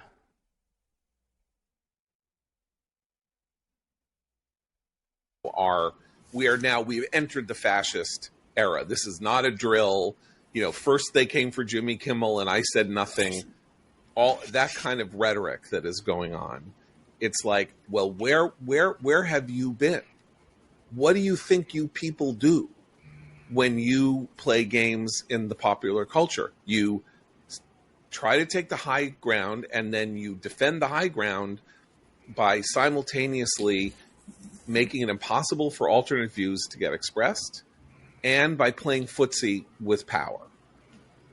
Then the game of footsie with power shifts when the political atmosphere shifts and an unconventional countercultural person becomes president of the United States with an entire following that he then puts into his administration that isn't going to play by those rules anymore. This is such an important point because this is what makes the second Trump administration so unique.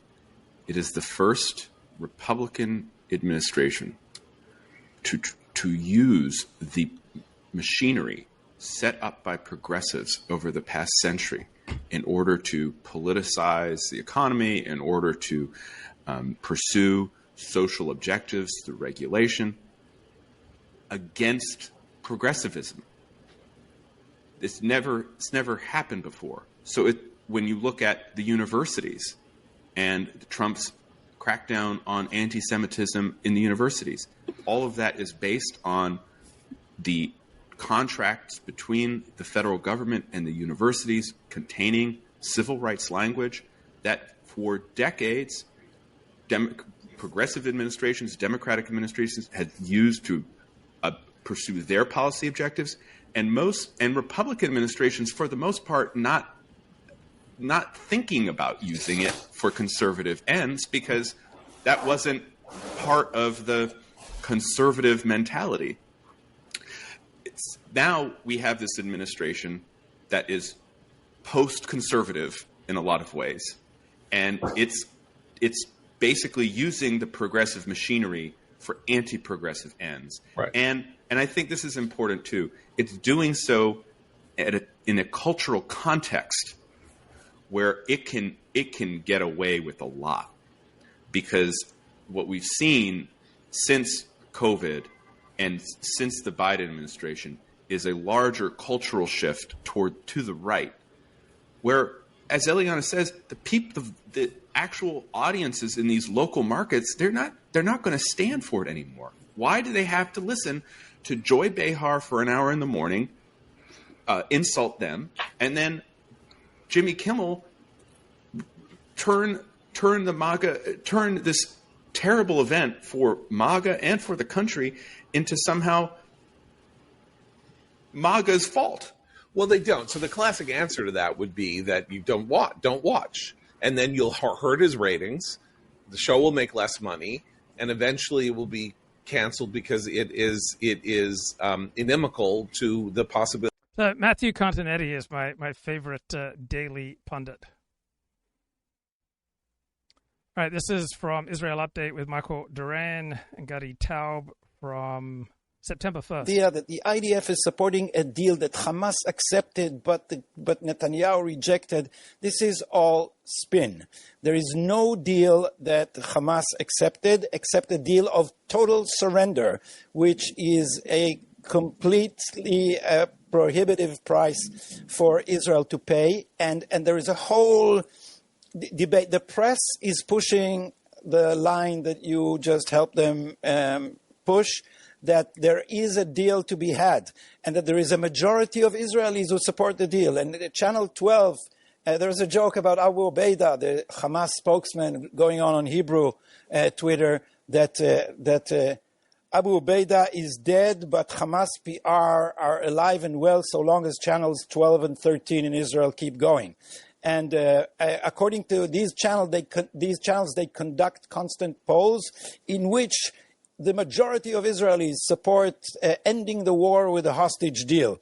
These polls are only convincing if you only get these results if you. So the point is, he talks about how the left wants to shut down various forms of media in Israel that are not left-wing. You don't tell Israelis what the actual price is for ending the war according to Hamas. You said what Hamas put on the table. Hamas is demanding a total surrender of Israel, a total withdrawal, staying in power, getting money for reconstruction, and most importantly, a UN Security Council resolution. So the hatred of Netanyahu in Israel by the left is quite similar to the hatred of Donald Trump by the left in America. Resolution that will forbid Israel to renew the war for I don't know how many years. So whenever you tell Israelis all these details, an overwhelming majority rejects the idea. And so the press is pushing basically a fictive line because the press is an arm of the left. And what it seeks to do is finish this war without victory for two main reasons. One, the left is so deranged in its hatred of Netanyahu, it's like the Trump derangement syndrome, that it is willing to cut the nose to spite the face. It is willing to seriously hurt Israel's interests if that would lead to Netanyahu's fall. And secondly, they hope they're trying to prevent an occupation of Gaza, because that will probably be the nail. The kennel. Okay, when your hatred for your country's leader overwhelms your desire for the best interests of your country. So my favorite new topic of the past few weeks has been the case for an American industrial policy, and one thoughtful bloke on this topic is the author Ian Fletcher. Success on the research side, that the lack of an advanced manufacturing ecosystem has stunted the development of many of these breakthroughs because there hasn't been an industry in which to commercialize them and reap the benefits of further innovation? Oh, well, you're actually raising a whole other issue there, which is very important. What you've said is that one of the difficulties in commercializing robotics in the United States is that you can't just create an industry in isolation. Industries don't exist in isolation. They depend on what has been called by professors Willie Shee and Gary Pisano at Harvard Business School the industrial commons. That is to say, They rely on all sorts of technologies and skill sets and products and access to the management of companies in supplier and consumer industries that they need to work closely. Right. No man is an island, and no industry is an island. With. So if you don't have that rich ecosystem of servo activators and vision sensing systems and all the other things you need to build a robot, it gets harder to develop that in the US. Robotics is actually probably not an industry I would choose to cite as one that is specifically constrained by the lack of an ecosystem, just because cutting-edge robotics is so new. I mean, they're only just starting to have commercially available humanoid robots and the Boston Dynamics dog robot and so forth. Where I would say is a better example of the phenomenon that you talked about is actually flat panel displays. You're watching me right now on the flat panel display of a laptop, I would guess, or a desktop monitor. Those displays are not made for civilian purposes at scale in the US. And it's a huge industry. It's a high-tech industry. It's an advanced industry. It's not a cheap labor industry. It's a very advanced manufacturing industry. It's the kind of manufacturing industry that the United States should have and doesn't. When people like me talk about the United States not having as much manufacturing as it ought to have, that doesn't mean that I think we're lacking the kind of garment sweatshops we had in 1900 and that Bangladesh has today. It means that all our flat panel displays are produced in places like Korea and Japan. Now, question is, why doesn't the U.S. manufacture flat panel displays? Well, a bunch of explanations, but one of the big ones is that when flat panel displays started to become manufacturable, there was nobody in the U.S. who had the skills to do it. And the reason for that is the flat panel display developed out of the liquid crystal display industry. There are obviously similarities. You're talking about a very intricate, thin film of electronic stuff on a screen. So the companies that dominated flat panel display, despite the fact that the original technologies were American, and some of the crucial underlying chemistry still comes from American companies, the large-scale manufacturing, the big value added, the big profits, the big employment base, that went to countries where they had already had mass manufacturing of LCDs. And that's where the industrial commons and industry ecosystems really helps or hurts you.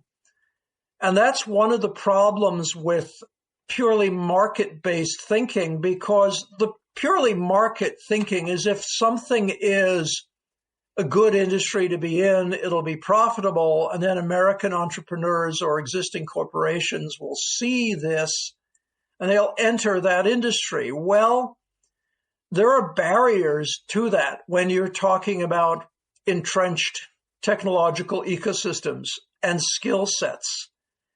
And it turns out that there are some very lucrative industries you can't get into as an American because the prerequisites aren't there anymore.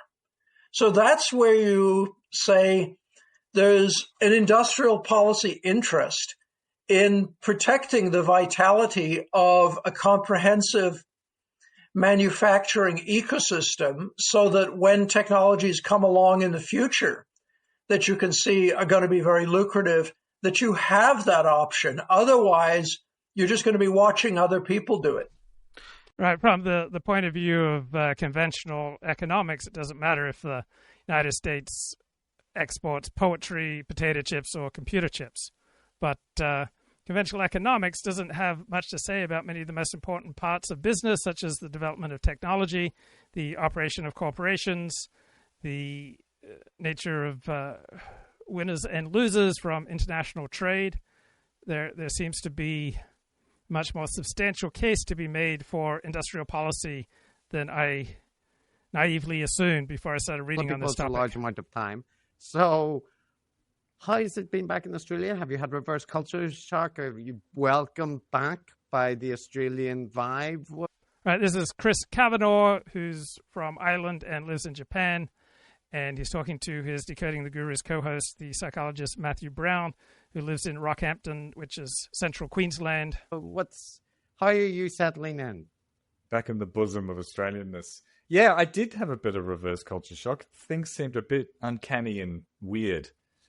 So Matt Brown, visited the United States for 3 months. When I first got back. I mean, but basic things, like as I was driving to my house, and even my brother's house, he lives in a bigger town, it was so dark, Chris. Like, I'd never noticed it before, but there was no lights. And I was asking my family, has it always been this dark? And it's just it's much brighter in San Francisco and New York, is what I'm saying. I like that as insight. Like, the world seems a little bit darker in Australia since you've come back. But it's possibly because of the lack of electricity and infrastructure development in the region you live. I think it's purely, yes, the amount of population. But I've been annoying everyone by telling everyone that I like Americans and American culture is better than Australian culture. Australians do not like to hear that. That annoys them. I'm sure they don't like it at the minute as well, especially with that's not a super popular opinion at the minute, Matt. You know, like, America's not on the ascendancy in the international opinion polling at the minute. Well, it's never been a popular opinion in Australia. Every now and again, they do these attitudinal surveys, Chris, of Americans do them of other countries. Like, what do people think of Americans? And the Australians have pretty negative attitudes to America. Like, we're down there with, I don't know, Turkey, maybe a smidge above North Korea. How do they feel about Ireland? No, well, it's a survey not about what they think about Irish. It's about what Irish people think of Americans. I think Irish are probably it's all negative. Wait, nobody asked. But you said an attitudinal survey of Australians, right? No? Yes. Yeah, so don't they get asked about Ireland? Why don't they get asked about Ireland? Oh God, no. This is done by American survey companies. They want to know what other people think of Americans. Obviously, that's really what they care about. Nobody cares what people think. I bet they like them. Well, I'm not sure. Anyway, we'll find out. But anyway, the attitude's always pretty low, which is always upsetting to Americans, because they're like, hey, we like you. Why don't you like us? And, you know, the fact is, it's all driven by politics and stuff, you know, like, it's driven by media and stuff. And it's also driven by the fact that Australians consume so much American culture that there's this kind of chip on the shoulder thing where they kind of pretend not to like it because it's not cool. Why don't you consume our culture, you Americans? Right? At least in the case of Ireland, again, not just to mention Ireland, we essentially get credited in a lot of countries with people tracing their roots to us, right? Like, you know, Americans like to have connections.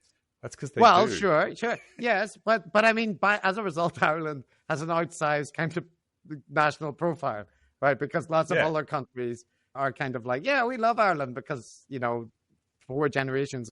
So in this discussion, Matthew Brown, the Australian, says he prefers American culture, which is a very unpopular opinion to have in Australia. My family, we're living in Kilkenny or whatever. More of a family hovel in a bog. That's right. That kind of thing. Good job. Rather than coming back like, I've cemented my hate of the US. That would be a bad outcome, right? I just think it's funny how everyone is prejudiced against Americans, even Americans. Like everyone I spoke to in America basically had terrible things to say about the country, and even worse things to say about any part of America that they didn't live in. So the people from the South didn't like the North, the people from the Midwest didn't like the people who lived on the East or the West Coast, people from the East didn't like the West, and vice versa. Lot of parochialism, lot of anti-American feeling in America. Amongst Americans. Yes. Well, that's interesting. In this era of American exceptionalism, that's kind of nice to know, right? That just everyone's still divided. What a beautiful note Not me, Chris. I think they're great. Yeah. Well, but I have a bad. Like, I think it's good to criticize your country and be negative about it. Truthfully, like not doing it in an over the top way, which is, I think, a bit of it's kind of a bit cringe. What's the word? It's a bit narcissistic or something to sort of be overly, you know what I mean? It's like have some. Okay, right. If you're overly negative, that's correct. I think it should. Okay, here we go. The stuff we covered with Destiny was like there was sketchy stuff, but it all seemed to be rather consensual, and it also seemed to be more in the past. But this is like a recent event, right? So who knows how it will turn out? Right, they do not approve of Destiny having sex with people that he live streams with. Very big ethical violation. Knows what will happen. I think Destiny, like all other streamers, will, regardless of this, carry on. But yeah, that is why we are not going to put out the episode on the main feed. But we're also not pretending it didn't happen and like deleting it or that kind of thing. So yeah, other decisions are available, but that was the one that we thought that was appropriate.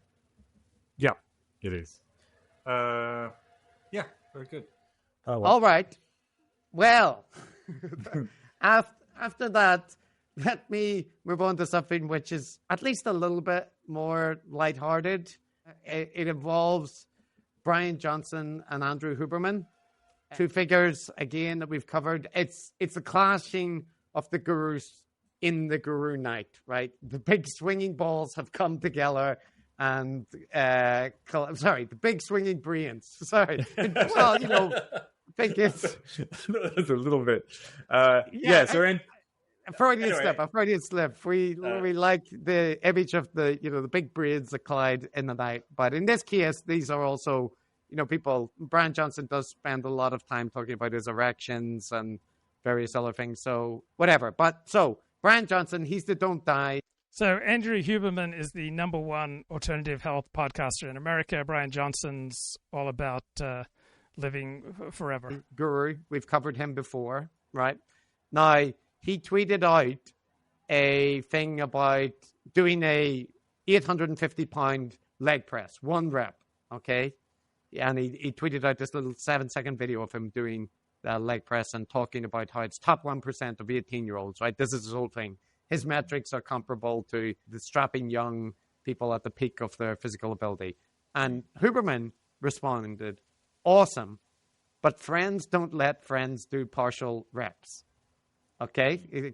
Now, I would regard that as a gentle ribbing, because Andrew Huberman has been at dinner parties with Bryan Johnson, along with the Kardashians. The whole family were there, and they took a picture together, right? So these are not enemies, but Bryan Johnson's response: this is what happens when you prick a guru's ego, right? They fucking pop like a well-maintained blood balloon.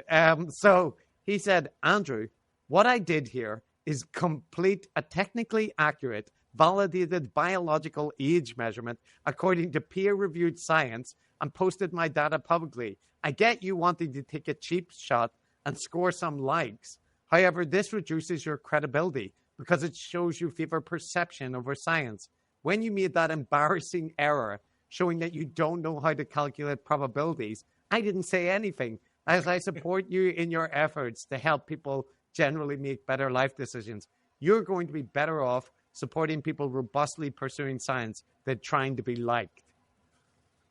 Ooh, that's coming on strong. He took it to 11 straight away, didn't he? He even referenced the Huberman infamous, if you 20% plus 20%, you're 120% likely to get pregnant, right? So, dear. But yeah, that is, like, you're correct. Like Andrew Huberman, by the way, another person who is not a stranger to controversy of the moral kind. No. He was in this case, make a friendly bit of banter, friendly bit of engagement. That's clearly what it was and how it should be perceived by any normal person. But yeah, gurus are not normal people, and he saw it as a public criticism.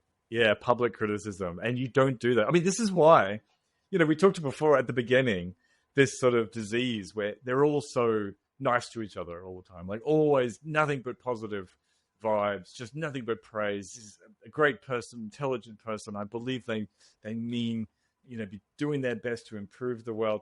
They all talk like this, perhaps because they all have such incredibly thin skins. And if you deviate from that unadulterated glazing, then you risk a response like that. Yeah.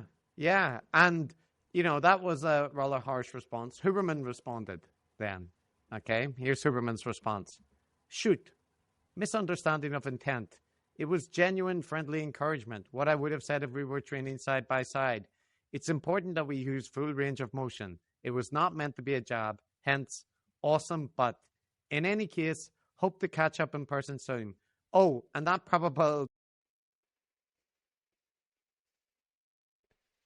Oh, come on. Great. Just as I'm playing it, it crashes. Man, trying to run high-quality show here. Bloody playback crashed on me. Here we go, mate. What have I got? Some more supplementary materials from Decoding the Gurus. Don't crash on me, bro. As we scientists say, Joe Rogan is an N of one. Like, hang on, that's not something scientists say. Matt, it was an N. We talk about sample sizes, right? It's an N of one. It's like if you say regression, like Jordan Peterson has talked about regressions. That piece, but he is trying to centers of the brain, which make us, when we eat something that has a high essential amino acid content, like a steak, like a really tasty steak, the neurons in the gut, in a way that is independent of taste, are signaling to the brain, I'm getting essential amino acids. You should eat more of this thing. If those, let's just say a small fraction of those amino acids that are present in a candy bar or in a package of Skittles, which I'm guessing there's very few of them, if any, you're going to continue to forage for food because those neurons will also respond to sugar. Basically, it will keep you eating until you get enough of those amino acids. In other words, there are two parallel tracks, one within our taste system. Multiple pathways to satiation. Right. They're totally right. Multiple pathways to satiation, one dependent on taste, one dependent on actual nutrient content. The mouth can only learn taste association. The mouth can't actually learn nutrient content. The gut knows nutrient content. The problem is you take a food that is low in a micronutrient or macronutrient or essential amino acids or essential fatty acids. After all, there are no essential carbohydrates. There are only essential amino acids and essential fatty acids. Right. And it will keep you eating, and it will keep the appetite system revving until you get enough of those. Now, here's the issue. If you've ever done this, it's probably been empty calories. Empty calories. Yeah. Okay. But it's working towards amino acids and therefore meat.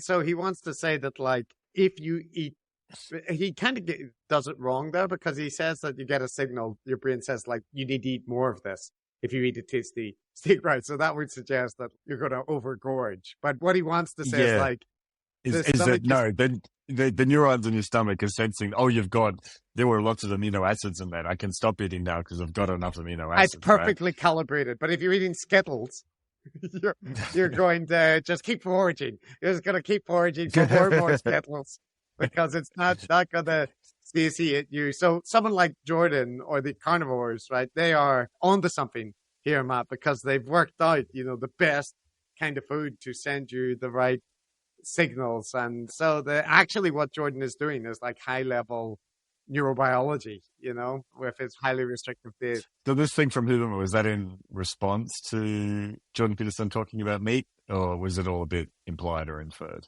Oh, well, it goes on. So let's see, you be the judge. Here's them talking explicitly about steaks.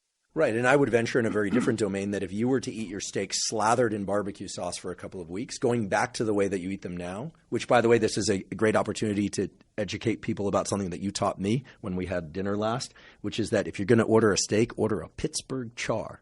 The char on the outside is incredibly tasty. We love that, the umami taste. We should have a devoted taste receptor to that. It's complex. Yeah. So, and if they don't know what a Pittsburgh char is, then maybe you're in the wrong restaurant or you need to educate them. But incredibly satiating, delicious, right? But if you were to slather those steaks in a bunch of things, I would suspect that after a while, your plain steaks wouldn't taste as good. Oh, but, certainly. But the way to make them taste good again would be to eat them plain for a period of time in which the stuff, all the condiments, et cetera, would start to become aversive. I do believe that when we return to the sort of most naturally satisfying mode of engaging with these circuits, here we're talking about food and sex in parallel, that they become especially satiating.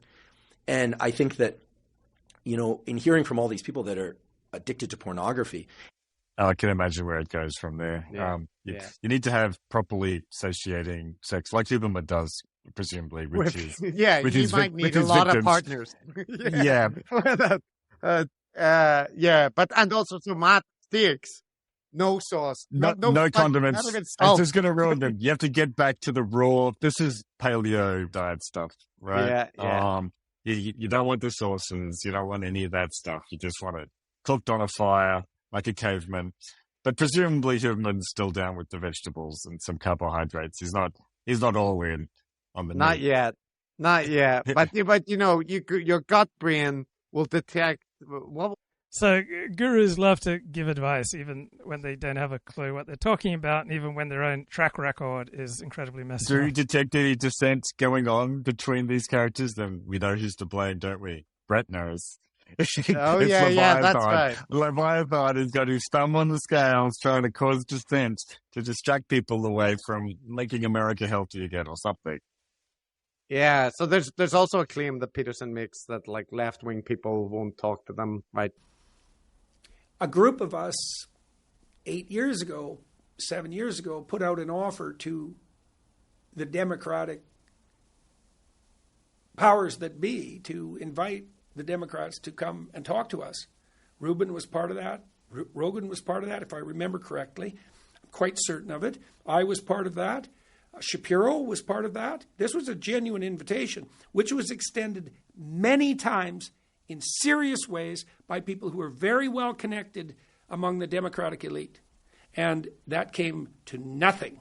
They wanted no part of it. Nope. They'd speak to me, for example, privately, never publicly, virtually never, almost without exception. All the while, the alternative media was gaining more and more power. All the while, we were telling them, this isn't optional. Your legacy media foothold is dying. Wake up. And one response to that is, I wonder why. I wonder why, given how unhinged your rants are about even mild liberalism. But on the other side of that is that, as we talked about, he just has a long grievance-mongering litany of people that have mistreated him, left-wing people. He presents Helen Lewis like, the incarnation of the evil, most extreme form of the left, and you're like, no, she's like a center-left person. So just suppose that they really want to engage with left-wing people, but it's only, the right-wing Nigel Farage types and Tommy Robinson that actually seem to want to appear with them. I don't know if I buy that. But in any case, here's how this interview ends, with self-indulgent praise of how much people like you and shout-outs to some other people in the guru sphere. Of course. There isn't anything better that can happen to you than to travel around the world and have perfect strangers come up to you as friends and tell you that their lives are far better than they would have been because of their efforts and because of their encounter with what you've been doing. Like, if you could pray for anything to happen to you, there's not a possibility that you could come up with a better wish than that. And so it's great. It's great. And it's fascinating to explore its continuation and to observe the consequences. And it's a privilege to be in it. It's an immense, what would you say? It's unspeakably immense privilege to be in that position. And it's so great to see people like you and Friedman and Chris Williamson and all these other podcasters who are pursuing the same vision and so successfully, and to see the massive effect that's having on people. That's such a good deal. So, and I do believe it's the sort of thing that's in a deeply personalized way available to anyone who follows their calling and conscience. Wow. Yep. Yeah. Well, Did people tell you, Matt, when they met you, that their life was dramatically better because of coming across you, and that, you know, you fundamentally changed them as a human? That would be overstating it, definitely. Yeah, there are certain people who get absolutely intoxicated at the notion that they've changed your life. I remember I just intuitively have this sense that if you tell certain gurus or rabbis, oh, you changed my life, it just absolutely makes them drunk. For Dennis Prager, it's like the sweetest words he can ever hear is someone to praise him as like, oh, you changed my life. Society is crumbling. People are constantly kissing. I think belly laughs. Laughs. And... Well, that's probably the most insulting thing about the entire thing. The fact that he referred to all of them as comedians, implying that they were funny. Yeah. Yeah. Well, there is an incredible amount of back scratching going on here. Back scratching, Matt. No. So I've just got another clip for you. So you know the tech billionaire Mark Andreessen, somebody who goes on Rogan, is a bit like David Sachs, right? Just somebody online opinionating, often saying stupid nonsense and getting called on it. But he's a billionaire, Matt. So that makes what he's saying very important. And Huberman just wants to give him a shout out because, you know, he made him famous. There was a recent post on X that just held my gaze, my attention, where it was a back and forth debate, a pseudo political social debate, and then there were three words that I'll just say that Mark Andreessen said. You know, it was about restoring vigor, pride, and achievement.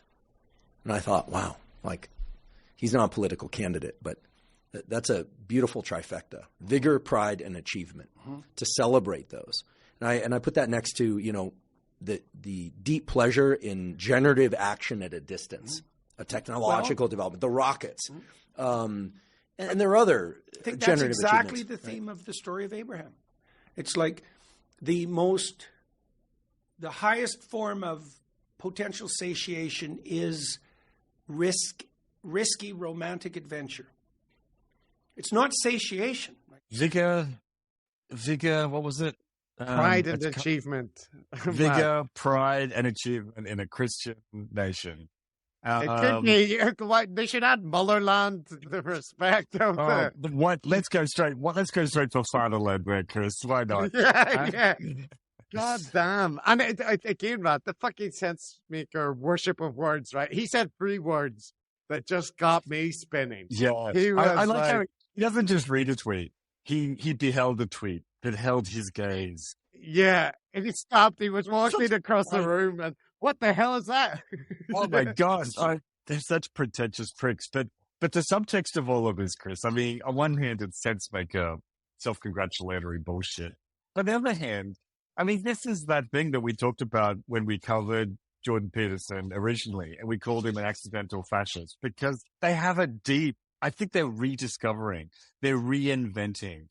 the concept of fascism, you know, this idea of masculine, manly, you know, rediscovering our, you know, genuine values. Like it's underneath this punchy veneer of, you know, health and optimization and spirituality. All right, I think this is a big stretch to see in these traditional sentiments evidence of fascism. Right, I find decoding the guru's critique here silly. But I mean, the undertones are there. It's yeah. Well, Matt, you also heard combined with that concerning tendency. We've heard shout outs to Dave Rubin, Lex Friedman, Konstantin Kisin, Stephen Crowder, Joe Rogan. Oh, Joe Rogan. That's right. More. They're talking about a restructuring of the Democratic Party. Who's going to lead? Who's going to be their Joe Rogan? Which is, by the way, a silly. Oh man! And once again, just as we get to the good stuff, right? The bloody my bloody tech craps out. Come on, mate, get me back there. This is from Decoding the Gurus. Wait, 71. Yeah, we Constantine go. kissing. I think Nope, belly nope. laughs. Okay. We called him an accidental fascist. Joe didn't emerge by accident. Joe is very, very, very smart. Very. And if you think, and it's what? It's like Joe built this? It's like not the way that a political party would build it. First of all, he didn't build it. Not that way, not through a priori planning so that the Democrats could have a Right, flattering the people with high listenership. Voice. It's just him being him.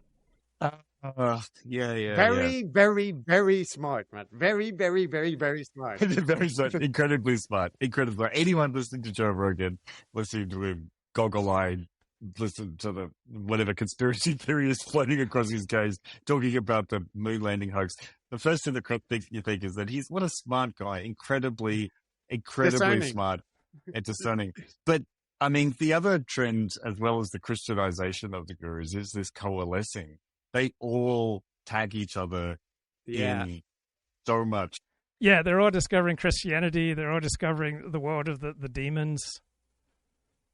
Right, so I think there's a pretty sharp left-wing critiques. Wait. Come on, mate. What do we got here?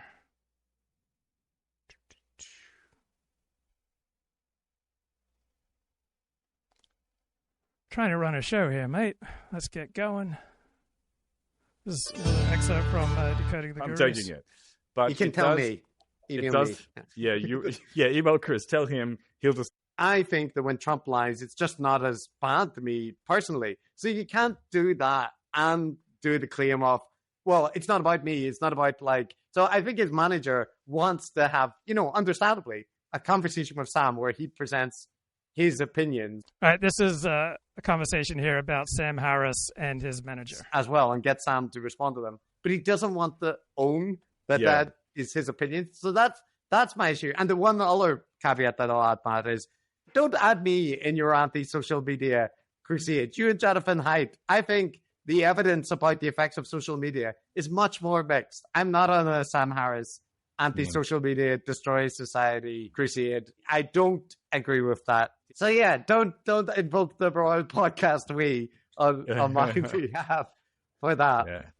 No, I know. But I think what they're speaking to is not that if you use TikTok or something, it's going to break your brain, but rather the modern secular zeitgeist is one which continues the modernity, which is a sense of individualism and self-reliance, right? Economically self-reliant.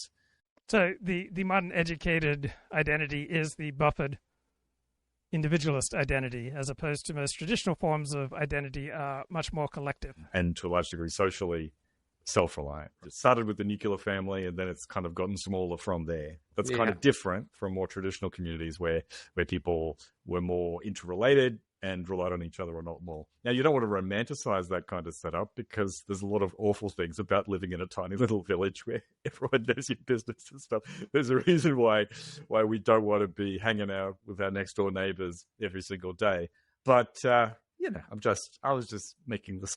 So the two hosts of Decoding the Gurus, I believe they're both married to Japanese women. They both have several kids each. Soft point that it's okay to talk about these things. It's fine to talk about it. I just don't like people presenting themselves as not doing something and then doing it, right? The kind of strategic disclaimer approach. And I will also say that in response to your, just asking questions, stimulus, Matt, that it is also the case, however, that while you're right about the fraying of extended family networks and kinship communities and whatnot, we've also seen the flourishing of various digital communities and people building communities around shared interests in sports or these kind of things. And there are all sorts of things. Cooking and baking, for instance. Cooking and baking groups online, whatever the case might be. But so I think you have to deal with all of it. And there's a lot of cherry picking that goes on when people want to make a polemical case around this. But it certainly is the case with modernity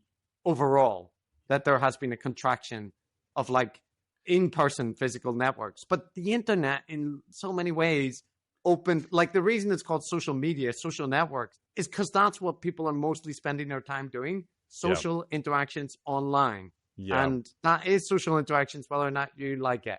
I'm on board. I was just asking questions, Chris. I was just standing in for a point of view. I was speaking to whoever it happens to be, floating around in ideas. If you voice a contrarian opinion to Chris, he will not let you take that point of view. Am I not allowed? Look, hold on. You gotta. I agree with you. I'm gonna respond here because there's this tactic, but I'm not saying you do it. Okay, I'm just talking about a general person. General people. Okay. Yeah, it's just a general person where they do this thing where they say, okay, well, I'm going to make a counterpoint, right? And there is a counterpoint, and then you say, well, but no, I see that counterpoint, but here's the point, and then say, oh well, nobody can disagree with you. That's just But by raising the counterpoint, you are making... Oh, not you, sorry. Okay, let me fast forward here. It's based around the and people would make out that you're just asking questions and you don't really think that. Yeah. I know. That's the issue. See, Matt, Yeah, it's annoying when people just pose under just asking questions rather than being fair dinkum about where they stand. Restored accord to the podcast. We're back in simpatico. It's all right. You can disagree vigorously, and in return, it's okay. It's all right. Now, the next clip. So this is still talking about Sam's upcoming appearance with Jordan Peterson, and it references the atheism debacle, the discussion on Jubilee that we talked about last time. So Sam's manager raises this to him. If there's no Chewy center of superstition and otherworldliness and expectation of redemption after death, there has to be some magic in there. Otherwise, we're just talking about, who's going to bring the egg salad for the picnic, right? I mean, it's like can we figure out some other way to picnic?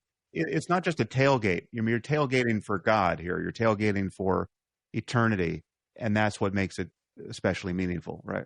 And Jordan doesn't disavow that. I mean, I don't know what I'm going to talk about with Jordan. It's been a very long time since we've spoken, and I haven't really followed all of his kind of the vagaries of his. Well, but did you see that clip of him going? Well, we're going to talk about that too in a second. Did you see that clip going around with him on the Jubilee podcast episode where I saw that it exists? I actually didn't watch. I think I saw. Maybe I caught part of a clip, but I just decided to not pollute my brain with it in advance of my conversation with him. I could see that there was some kind of consensus forming online that he had not acquitted himself well in those conversations. But do you not want to talk to him about that? I think it'd be very interesting to talk to him about it because he seemed very evasive there. I just didn't want to prejudice I can't imagine he wants to talk to me about it. Right. And I don't know what I can say to him. I mean, I know how Jordan debates atheists because I've debated him. It would be unsurprising to me that if you stuck 20 atheists in a room with him, it wouldn't go very well. It's not like anyone on his side has good answers to the questions atheists pose. There are no good answers, right? I mean, the atheists, religious people are slow to recognize it, but they're standing on just a mountain of non sequiturs. And you and I probably agree with Sam Harris's assessment there of how those debates are likely to go and the logic behind it. But I did just want to note that so Sam's going to have a conversation with Jordan, right? And this manager's like, well, did you see the recent clips where he's engaging in rhetorical techniques and avoiding answering straightforward questions of religion? And Sam's response is he didn't want to pollute his brain with those clips in advance of the conversation. He didn't want to prejudice himself by seeing them. And that strikes me as an odd response. Why would Sam, seeing Jordan behaving evasively and arguing about these things, why would that pollute your brain?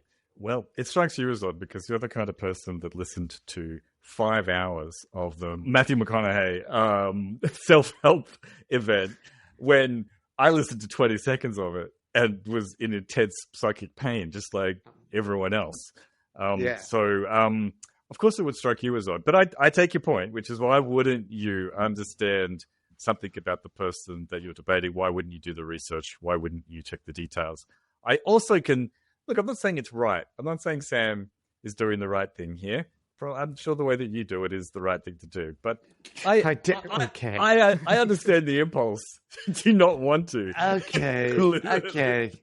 Let me just respond. I find it really hard to have nice dinners or lunches with people. Like, are they normally having conversations that just break down into yelling matches? And, like, it's so rare to be able to have a friendly chat with someone if you don't, raise controversial topics with them or you focus on what you agree with. Because I just don't get it, though. It's always presented as if what an achievement and how diagnostic it is that I had a nice conversation with someone interpersonally. And I'm like, yeah, not such a big deal. Okay, that'll do it for today. I'll talk to you later, mate. Bye-bye.